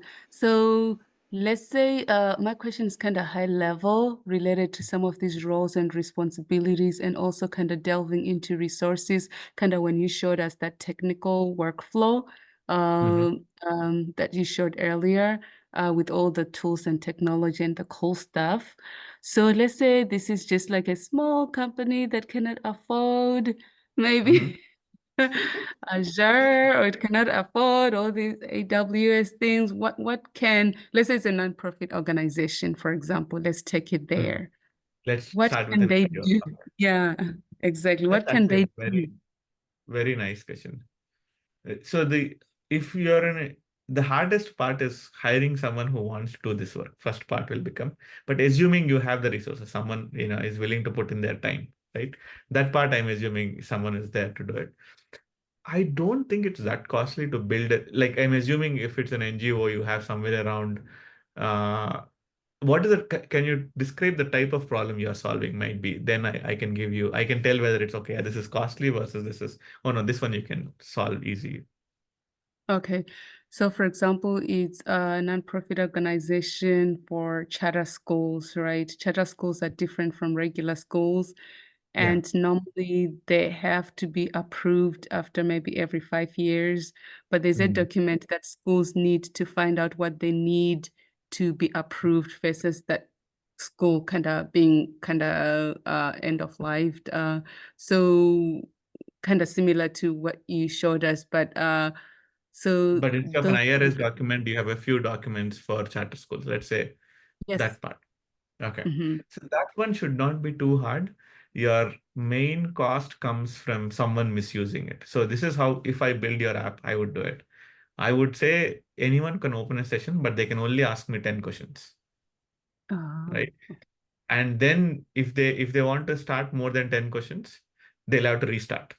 I'll kill their history and say no, because the history is the one which takes away most of your tokens, right?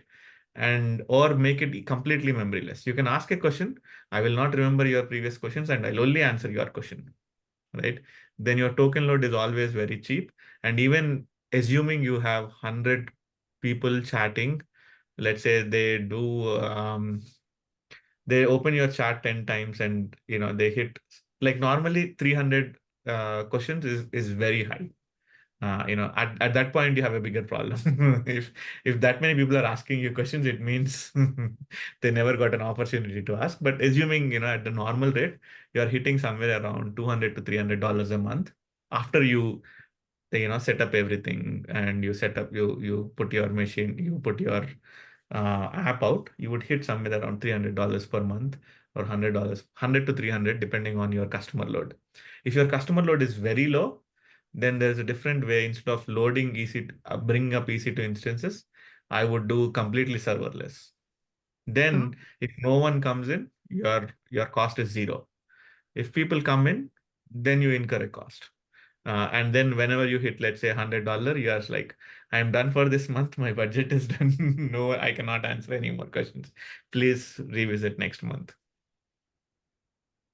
Awesome. Thank you so much. That works.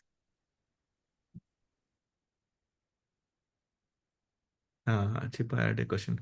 I'm having an interview next week for Director of Innovation.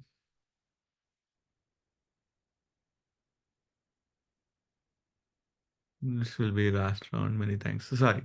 Until Zarko, I'm assuming, do you have a question? Yeah, so my question was just, so I have an interview similar to what we're doing right now, kind of leading a team that will be building or incorporating Gen AI to the kind of the company core products. One of it is building kind of bots to make things efficient, right? Kind of around the company core products. And this will be my last round. So I just wanted to find out if you have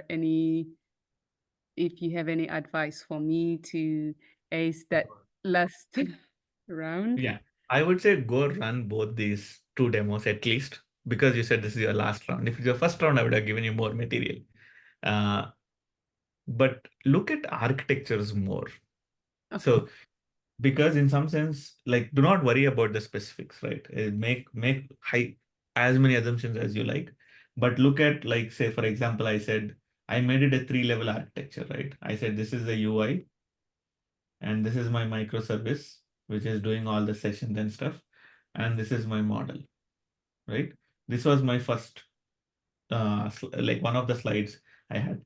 I mean, I might have put a lot of information there, but at the end of it, that's all it is. And the next one has a database here. It's a vector database, and this is a RAG model. That's it. It is not at all complex than this one. So if you have, like, I would try to look at these architectures more and see, okay, because I have RAG and the limitation, right? So because I have RAG, if I do not have RAG, then I'm limited by context, what all I can give by context. Once I have RAG, I can change context at a much faster rate. And when do you fine tune? Let's say, for example, someone said, "Hey, I have 1 terabyte of data, and I'm bringing in all of this information and stuff," right? So even then, when would I fine tune, right? If all my information can be in RAG, I personally would not fine tune. When I would fine tune is if, let's say, I took an LLM 3 model, right? It's developed for general question and answers. But now let's say I want to SQL queries, right? So now I have to change the intelligence of the LLM. I want it to be, instead of a normal intelligence, I want it to be an SQL expert, right? So then I want to train the intelligence to be more logical reasoning, right? Only then I would fine tune. Does it make sense? Like the model for me is only intelligence. It should not have information. So these are the kind of concepts, if you can brush up, it'll help you. Uh, but I'm assuming you're in the last round. I'm giving you all the best that you don't need any of this information, and then you can fly through. Actually, that's very important information because they are asking more technical questions about the architecture because I already gave them a presentation of what my workflow looks like. And so I think they'll be asking me more technical questions about what exactly we're learning right now. Okay. Yeah. Then I would say look at architecture, because if I was in the interview panel, I would ask the same ones.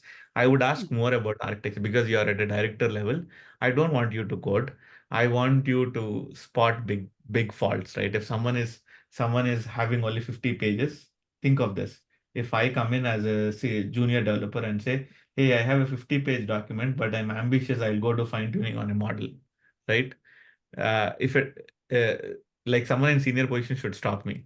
If no one stops me in my company, and if someone allows me to fine tune, then I'm like, okay, I should not be working here for long. you know Most probably no one is catching my mistakes, right? That's what at director position I feel like understanding the goals of each part of the system, it becomes very important at that level. Awesome.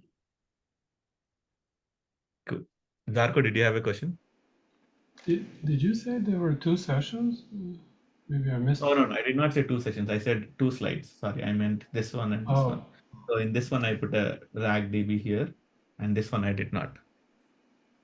Normally for IK sessions, you get the copy of the slides when I'm teaching. So I do not know if you have a copy, but basically there's one slide without the DB here and the one slide with the DB. also we can copy for our own purpose too. Yeah, you can just take a screenshot if you want. In Oh. full honesty, I don't know if you'll get the slides or not. I do not know how IK records these sessions, but as we are showing you, I know you can definitely take a screenshot if you want. So you're saying this architecture is very important to take? Yeah, this is the minimum architecture you should have if you are building a chatbot. There are much more complex architectures, but if, let's say, you are someone who is planning to learn ChatGPT and stuff, right? If there are, I can show you different architectures on Google which are very crazy, and setting them up will take you days and months. Setting this one, I can do it in 5 to 6 hours along with the code. With just the ChatGPT I have, all I have to do is put Fast API on top of it, put Unicorn on top of it, put it in a Docker. That takes another 10 minutes. Taking an EC2 might take me 20 minutes. And then setting up, like, most of the times with setting up production models, making it flow will take 2 to 3 hours. But 3 hours I can make this work. Right. So this is the simplest model you can build one. And if this is even simpler, like, actually, sorry, this one will take 3 hours, I would say. Because of RAG, this might take me 7 to 8 hours because I have to process and do the information on RAG. That's where I will And what is take it. the UI that you have in mind here? Flask or Yeah, this something? is just a static page. You can have a static page, and you can go from there. A page that supports the chat, right? Yeah. Like Oh. to be honest, like, I don't know if you have built UIs for chat, but you can just have the moment the web page comes in, you can give them a random name, or you can pick it like just create a random number which is long enough unique and hold it as a session. So anything which comes from that, yeah, IP or stuff, you can subsequently just make them do the same session ID, and then that all of that is one session. And once they quit, just throw the session out completely. There are a lot of codes out on the internet you can get for UI if you want a very fancy one. What I've said is like all you'll have is one text box and one another text box which is not like which is a label box where you're just updating information in that. That's it. Like it'll be as simple as your demo here. Basically, it'll be just this one. Think of your chatbot as just this one. Oh, I don't know why my colors of the UI changed. Yeah, this one. Sorry, my color is so bad here. I don't know what just happened here. And then you will have something like this. This is just a simple UI you can build. This is the simplest I've built. It's like hi, and then and then basically just keep doing this. This itself is your web page. Don't do anything more than this. Someone raised their hand. Sorry, I clicked the into because I couldn't see. I think I addressed it. The workflow, right? So let's say it's production level ready, just for let's say simple queries. One of the biggest question that everyone asks out there is, how do you build it to be scalable? How do you make it scalable? So based off of that workflow, how do we make it scalable? So okay, there's a good reason they're asking, but always when someone says make it scalable, if I'm the interviewer and I ask you, how do you make it scalable? The first thing you should ask me is, at what scale do you want it to be scalable, right? See, you can always make it scalable there's a difference when you're going from 1 to 10 to 100 to 1,000 to million, right? So first ask me that question, right? Then I at least know that, okay, you're actually thinking it, first part. Now let's say all you want to do is 1 to 100 or 1 to 1,000, right? Most of the time, this one will easily scale from 1 to 10 and 1 to 100 very easily, right? If I'll never hit more than 1,000, right? Then all I have to do is just replicate my EC2 instances and I'm good, right? That is your second level of scaling. And then if I want to go to 1 million, right? Now it's an entirely different problem, because 1 million concurrent users is like it needs load balancers, it needs a lot more other thing. And this is more, it's going into the realm of system design, right?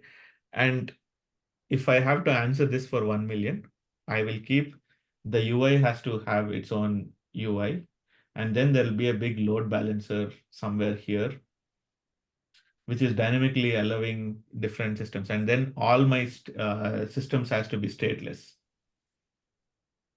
And then I only had RAG databases here. I'll also have user DBs. And then RAG database, RAG DBs. And then this is where it becomes very complex, right? So this is how you would build it. And then you would have a lot of EC2 instances here. And then you might decide, you might have more than like this part. You might have all the three here instead of just having one open API and then doing queries here, versus you deploy some models in some EC2 instances and deploy a SageMaker and stuff. Depending on your high traffic, low traffic, you would pick a different system at any point in time. On this side, this is how you would scale this part. And then you will have a load balancer again here. And then this might again multiply into multiple instances. And then you'll have a load balancer here. And then you'll have a load balancer here. And that's how you would build it for 1 million users. And even sometimes, even this might not work. And then you might have to go in. You'll talk about latencies between different machines. And then you go very deep into, at this point, more than ML engineering, it's more system design. But normally in ML, when people ask, how do you scale? They want you to go from here to here. They understand and they want you to acknowledge that if you want me to go from here to here, it's a much bigger problem. I have a I have a high level idea of the solution, and if you can explain your high level idea and then say yes, it might still break at a few places, I would not know until I try it out. And that's a very good answer. Great. Thanks so much. Yeah. But always ask back whenever you don't know the answer. Have a good question to ask back. That's normally give you time to think, number one. And sometimes when you ask an extra question, the interviewer normally gives you the answer, or at least gives you a hint towards an answer. Awesome. And one more interview tip I will give is change the mind, like try to come out of the mindset of like, hey, Ashok is interviewing me versus, hey, I and Ashok are trying to solve the system design problem. Mm. Right? That actually will help you a lot because now your frame of mind changes. You will ask much better questions when you are coming from that frame of mind. And if you do not know something, you will plain out say, hey, I have no idea how that one works, right? And people think it's a bad thing to say it. But actually, if I was your interviewer and if you acknowledge your strong points and if you say, hi, I did not deploy to EC2 instances, but I know that you can deploy the EC2 instance like this way and you can multiply it this way and you give me examples. And if it is wrong, I will tell you, hey, EC2 doesn't have this. For example, for EC2, let's say what this doesn't have. Within one EC2 instance, normally you can only have one container. Let's say that is true. Then I will say, hey, you can only have one container. Your model fails. And then I will tell you, but you can use EKS. You can use EKS and use pods, and that will give you the flexibility you want. Right now, I'm happy that you acknowledged. And the best part is I would want to work with you because if you don't know something, you're willing to like show that you don't know and you're willing to learn. But if if let's say you're a principal engineer and you say, I have no idea how to do container in EC2 instance, then yes, it will look bad on you in full honesty.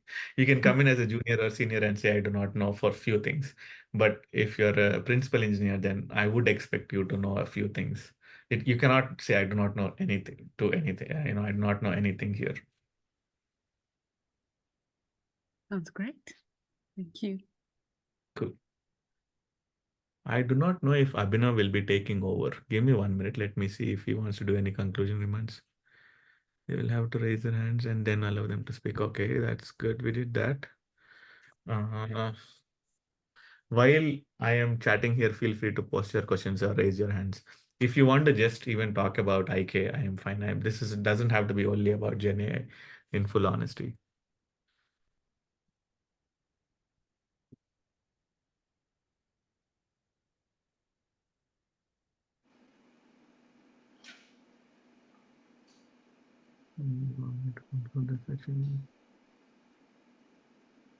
Hey, Zarko, go ahead.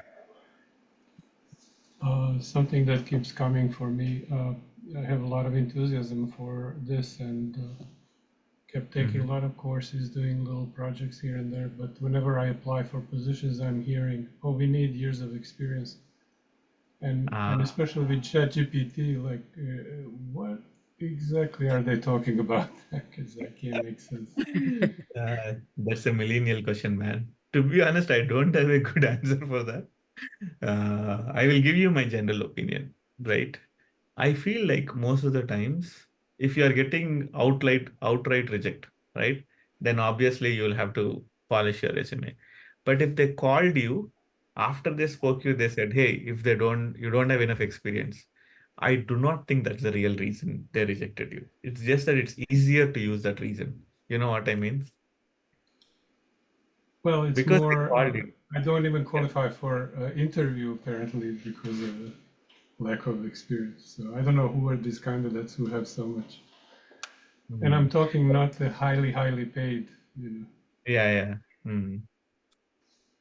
Yeah, that's a hard one. I do not know the answer to that one, in full honesty. I know there are other people within IK who are good with like, reshaping your resume and make it look like you're awesome.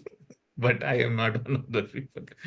I am more the other kind where like I am bugging. I can poke holes into your resume if something is not right. But I do think that's a difficult problem. I think doing good projects normally so it's like this, right? So when I started to jump into ML, I jumped in phases, in full honesty. First, I did data scientist job for a few years. And then I got chance to do research data scientist. That's where I learned a lot of core ML. And then I got a chance with model tuning, optimizing models and stuff. Then when LLM broke through and people wanted people to, when they wanted people to work on LLM, when I applied, I did not get a lot of positions. A lot of them just outright rejected, saying we want some. I think at that point, ChatGPT was 2 years. We want 5 years experience in ChatGPT. I faced that problem in full honesty. Yeah, but what I realized is I just had to apply enough. And then the current manager I have, she basically said, okay, great. Imagine you have an LLM and I quantized it. How do you evaluate it? And he said, let's start from there. And the moment she asked that question, I was like, okay, finally an interview I can pass. And then I took it seriously. And then I was like, okay, yeah, let's go from here. And then we built everything from there. But one thing is, I prepared a lot for it. So it helped me when I got the opportunity. I think what people, in some sense, there are very few people who might give you an opportunity. But when the opportunity knocks your door, you want to be as well prepared as possible. Does it make sense? And what do I you think that is the suggest? only, yeah. What do you suggest for someone who hasn't been a data scientist but would like to get into was mostly Java backend developer? Yeah. That's I So think. if you mean, okay, let's say you did Java backend developer and you want to come into ML. So, okay, first, one thing I would do is in your own company, if you see places where you can include ML, right? Bring it up to your manager, bring it up to your VP and say, hey, I've heard we can do this. Can I spare some time to develop this? Right? And that would be a starting point at least. And then, do a lot of courses obviously on the side that will help you. At least that's the starting point. Like, get your hands dirty, lack of a better term. I know some people want to drop off. I've covered all the material I wanted to cover. Just letting you know, there's a thank you slide at the end. Thank you so much, guys, for coming. If I just want to let people who want to stay and ask some questions, I'll take some time. But just letting you know, there is no more information. But if you want to hang around, just ask more questions. I'm happy to stay. Just letting you know. Yep, I can see some people, other people have raised questions too. Yeah, go ahead. Hey, Ashok. Hey, what is overfitting when we are fine tuning? What does it mean by overfitting? So fine tuning overfitting is, I have not it. Okay, overfitting by itself has a meaning. Is when you're doing model training, overfitting means, think of it this way.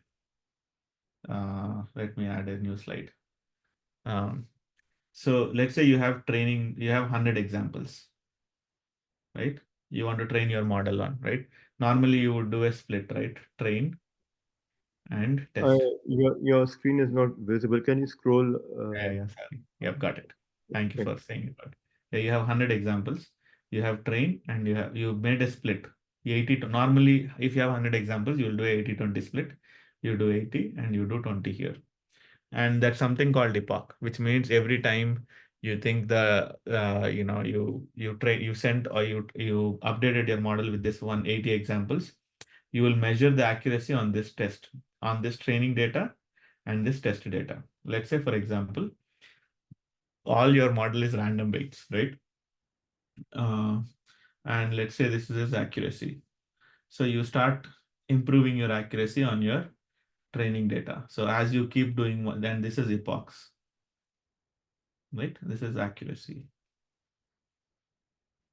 My handwriting is so bad. I'm so sorry. This is 1 epoch, 2 epoch, 3 epochs, 4 epochs and stuff. So as you're training, your accuracy on the training data gets better.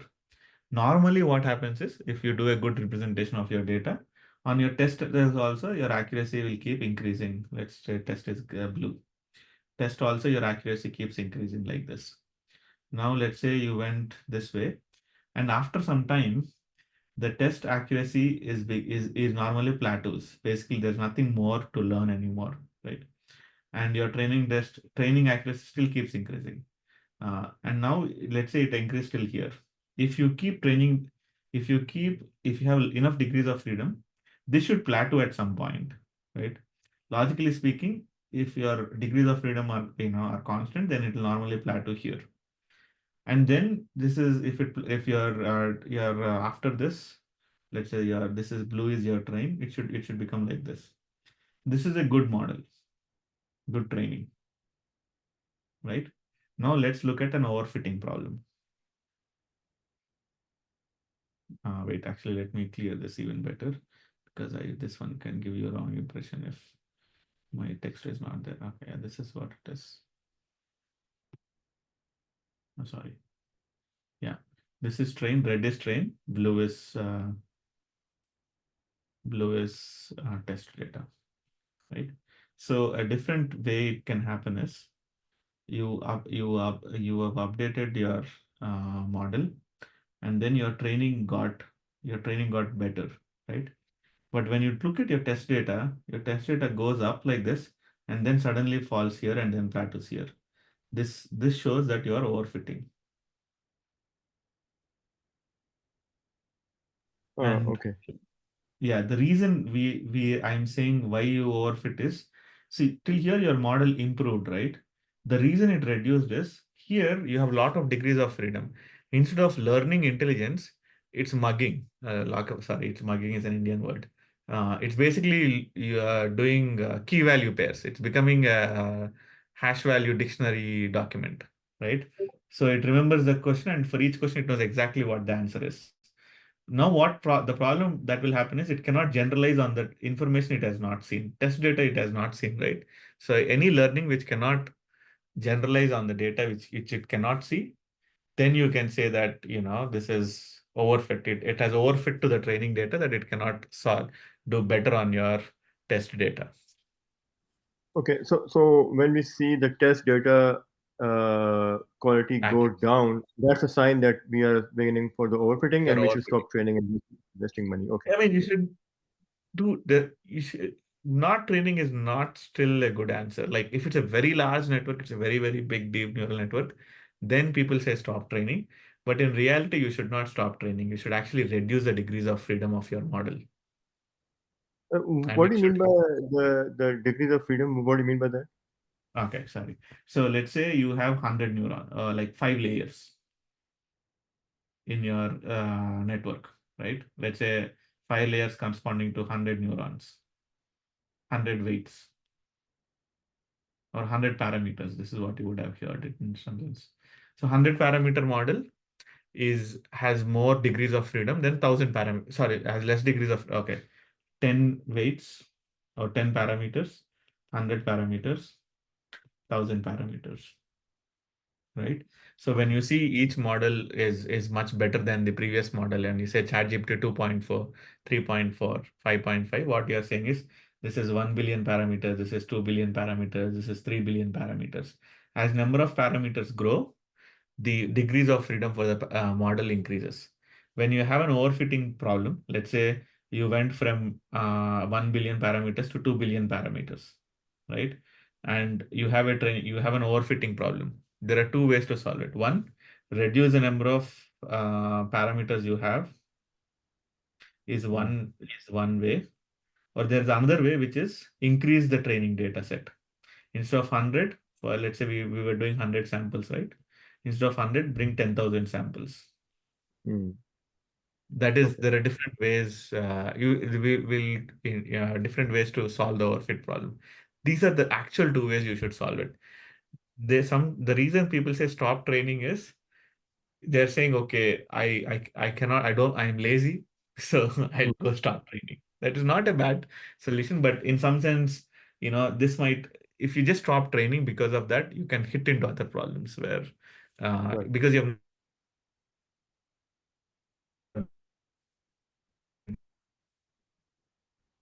Right.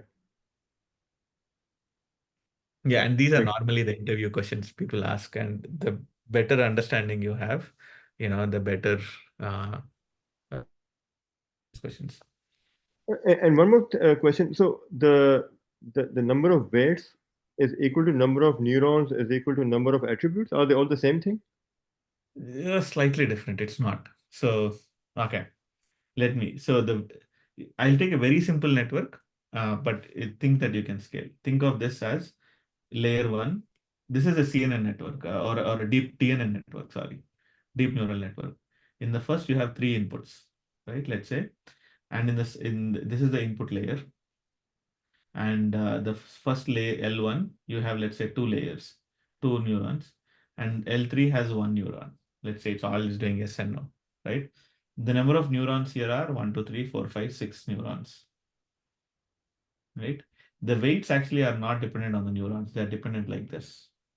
And then, so here you have 6 weights.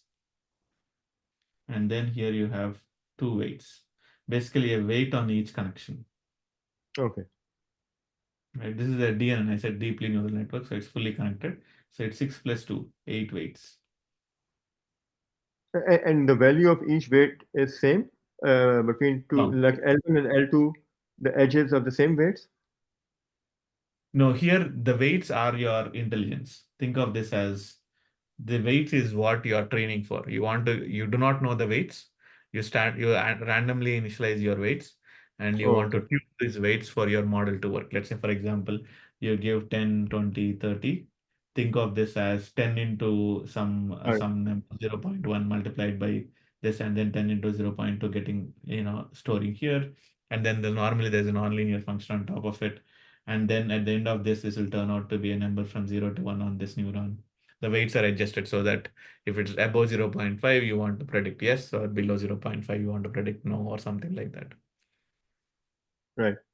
And one more question. So let's say the first weight you said, let's say it's 10, right? And then 20 and 30. And if it's a large model and it's been trained on, a huge amount of data, this value 10 is going to be fixed or it represents? This is the input. The 10, 20, 30 is the input. So depending on what your data is, those values, your input determines those values. These weights are the ones which you will train for. So can each neuron have multiple weights, like, or No, just one weight associated with that? only one input. Normally, it's only one input. I have not seen a network which takes. I mean, you can design one. It's not too far-fetched in full honesty, but normally one neuron, one input. Okay. Here, outside input. But once you see here, you can see here it has multiple inputs. Okay. In the second layer, third layer, it can have multiple inputs. Okay, thank you. Cool. Zarko, did you have a question too?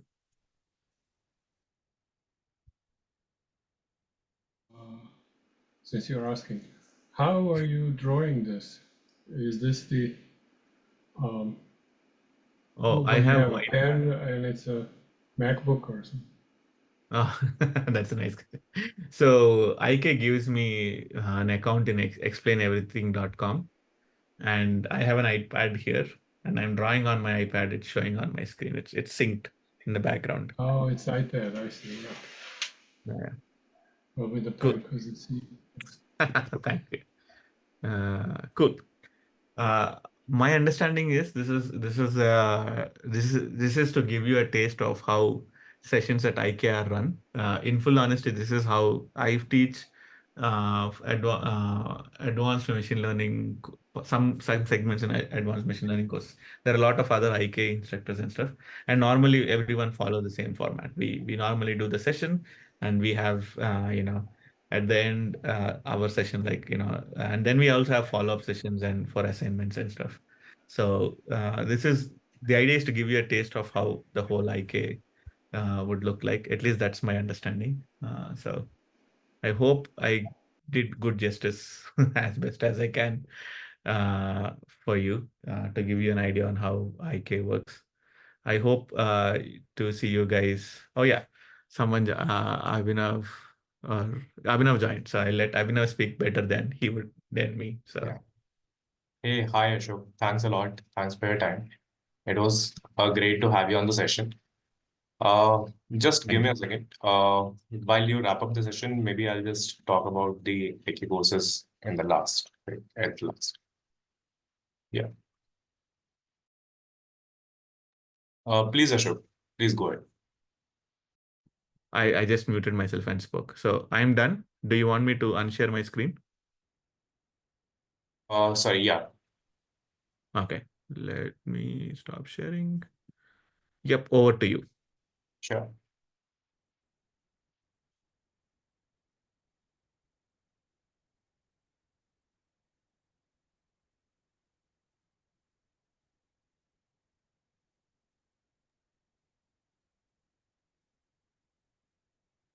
Yeah. Is my screen visible? Yes. Yeah, okay. So first of all, I would like to thank Ashok for this amazing session. It was pretty great to have you on the session. Thanks, Ashok. And for those of you who have still stuck to the end of the session, thanks for your time. It was really great to see you spend so much time in your up-leveling program, like for your future.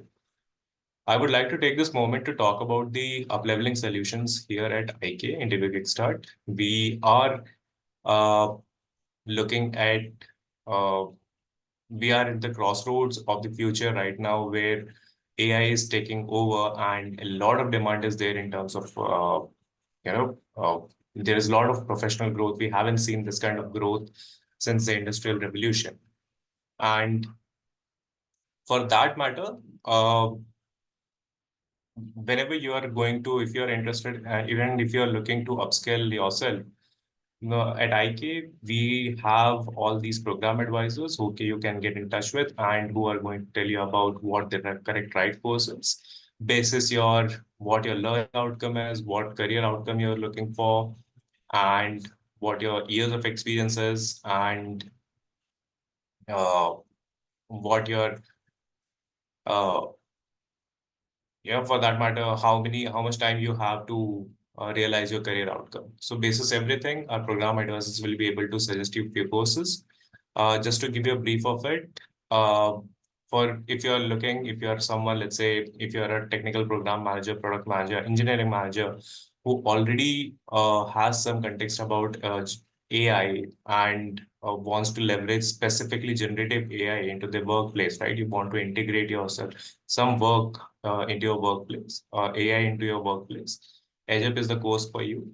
And the duration is 6 months. 3 months, you will be actually preparing for the specific concepts and learning how to integrate that.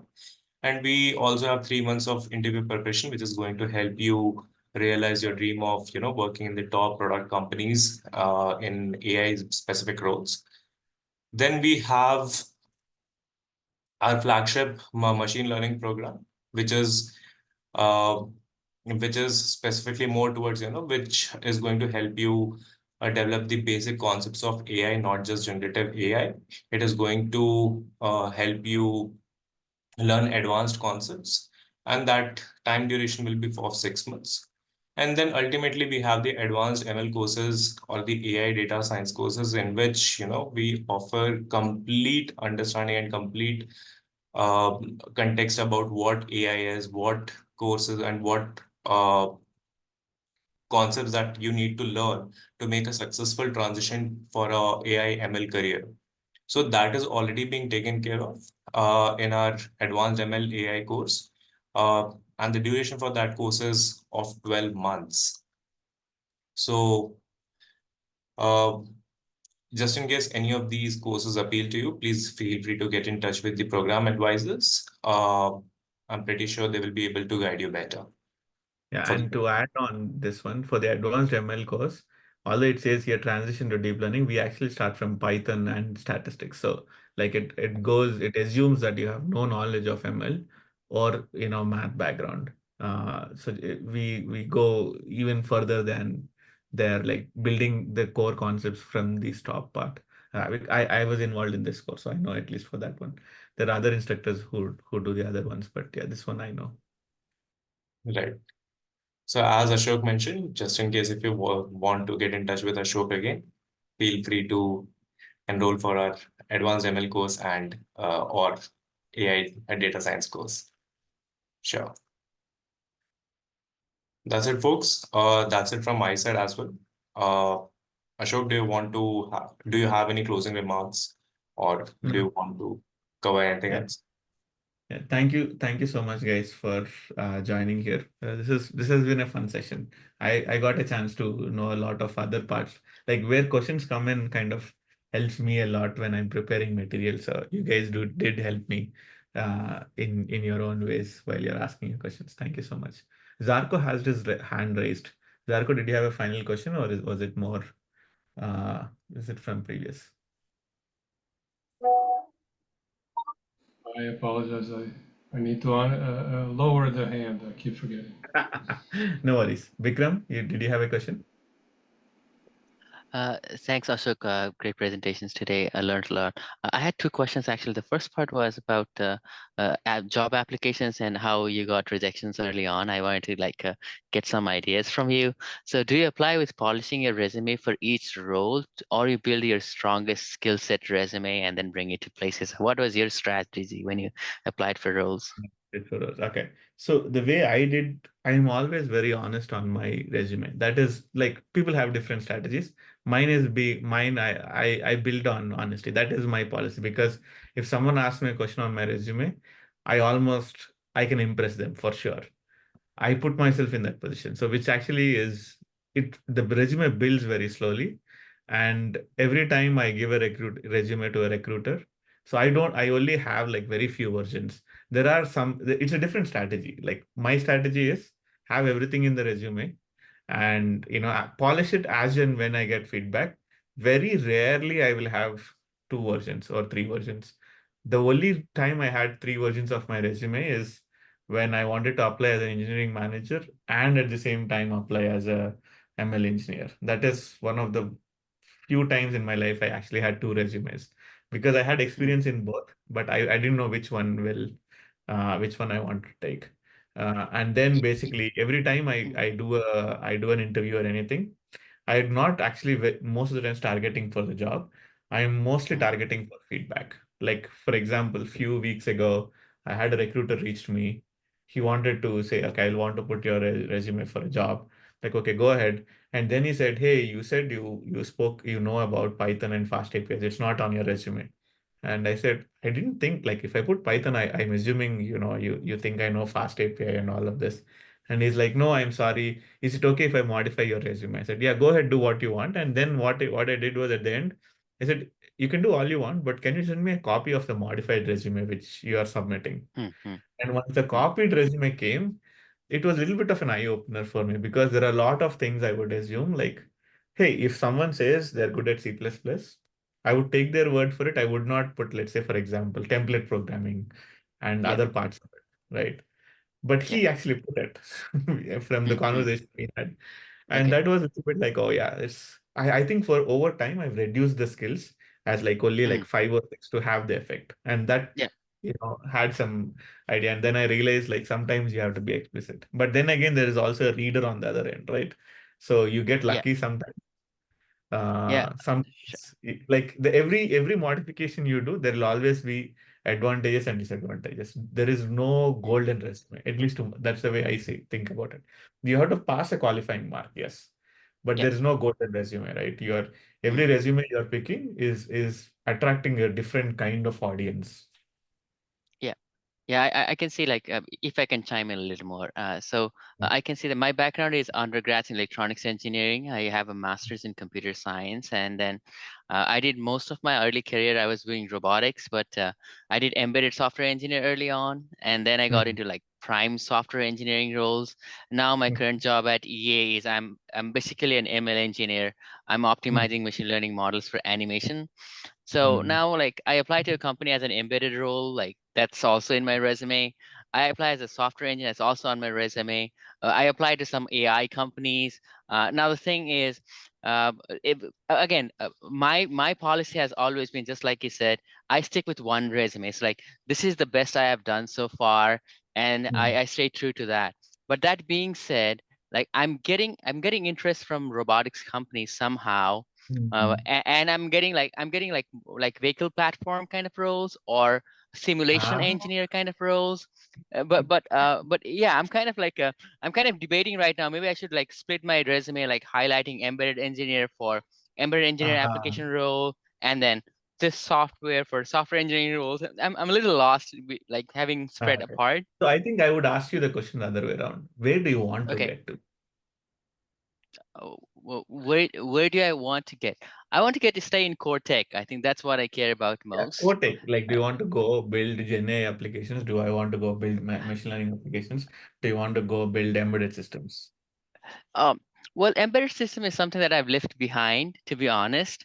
So, what I've become is I'm more like a real-time runtime systems guy. Vikram, So even though when yeah. I'm doing machine learning, I'm doing like runtime system machine learning, No, not answer, like try to answer my question. What do you okay. want? Say, anytime you put your resume out, you want something, right? I want a I job, want man, to be honest. Okay, so Like now I'm you in answered. between jobs, right? So for me, it's like staying afloat is my highest priority thing right now, to be very honest to you, right? So Okay, career so aspirations then you have aside, I want to multiple put bread resumes. on the table first, right? So that's what matters to me. Then have multiple resumes. See, now you answered my question. There were times in my life that I told you I made 3 resumes. That's when I got laid off in the mass layoff at Meta. And I have Yep, 3 resumes. That is my first time in my life I broke my rule and said, okay, Okay. put on the table. It doesn't matter Yeah. which job. And then Yeah. then you split your resumes. If you're not dying hungry for a job, then you don't like that has been my strategy. Okay. And Okay. Yeah. then now you can split your resume. What I do not want you to split your resume is when, let's say, you are good at where you are. You are at EA, and the contract is for 1 more year. It's not going out, and you just want to do Gen AI, right? Then Yeah. Yeah. then you keep one resume. But Yeah. like, say, for example, your contract is ending or you have other life situations which are coming and you have to look for a job, and the market Yeah. is tough right now. So yes, split your Yeah. resume and go from there. Yes. The problem is I needed that information. I was not working. I Yeah. just Yeah. needed information to Yeah. know. No, I absolutely. don't want No, you I to think the say only have one resume. No, no, no. Your situation changes, right? So yeah, exactly. Like to be honest, I moved from Canada to States recently, and my job is based in Canada. I'm looking to relocate, but it's hard to get a relocation approval. So that's what puts me in the job market right now. I love my job at EA. I don't mean to undermine. I've had the greatest time ever working at EA, but life happened, and I moved to States now. So yeah. Anyways, I think I don't want to whine about my situation, but thanks no for the worries. insights. I'll work accordingly for now for the meanwhile. Yeah. Yeah. Thanks, Ashok. But I appreciate it. just wrap it up, build more versions of your resume so that it can be useful. And then whenever you get feedback, right? Let's say, for example, you get a job which you don't like. Let's say, for example, I actually worked in networking and embeddings. I do not want the job to ever touch me. So I deliberately took everything off of my resume. Yeah. Yeah. So Yeah. you'll only Yeah. find one line if you very, very clearly read. It is just my guilt conscience. I spent so many years, and I have a lot of advisors. Like, whenever I go to my mentor, is like, remove that line, Ashok. When will you remove it? Like, I have to Yeah. still grow. Well, the day will Yeah. come. I have not grown Yeah. enough Yeah. to remove it. Yeah. Yeah. All right. Awesome. Yeah. Thank Thanks you. much. I appreciate it. Have a good night, everyone. Bye. Yeah. Thank you so much, everyone. Have a nice day. At this, I think I'll also end the call. Thank you so much for staying in. Yeah. Thanks a lot. Thanks, everyone. Thanks, Ashok, for your time. It was a pleasure to have you over here. Thank you. Have a good day, everyone. Bye-bye.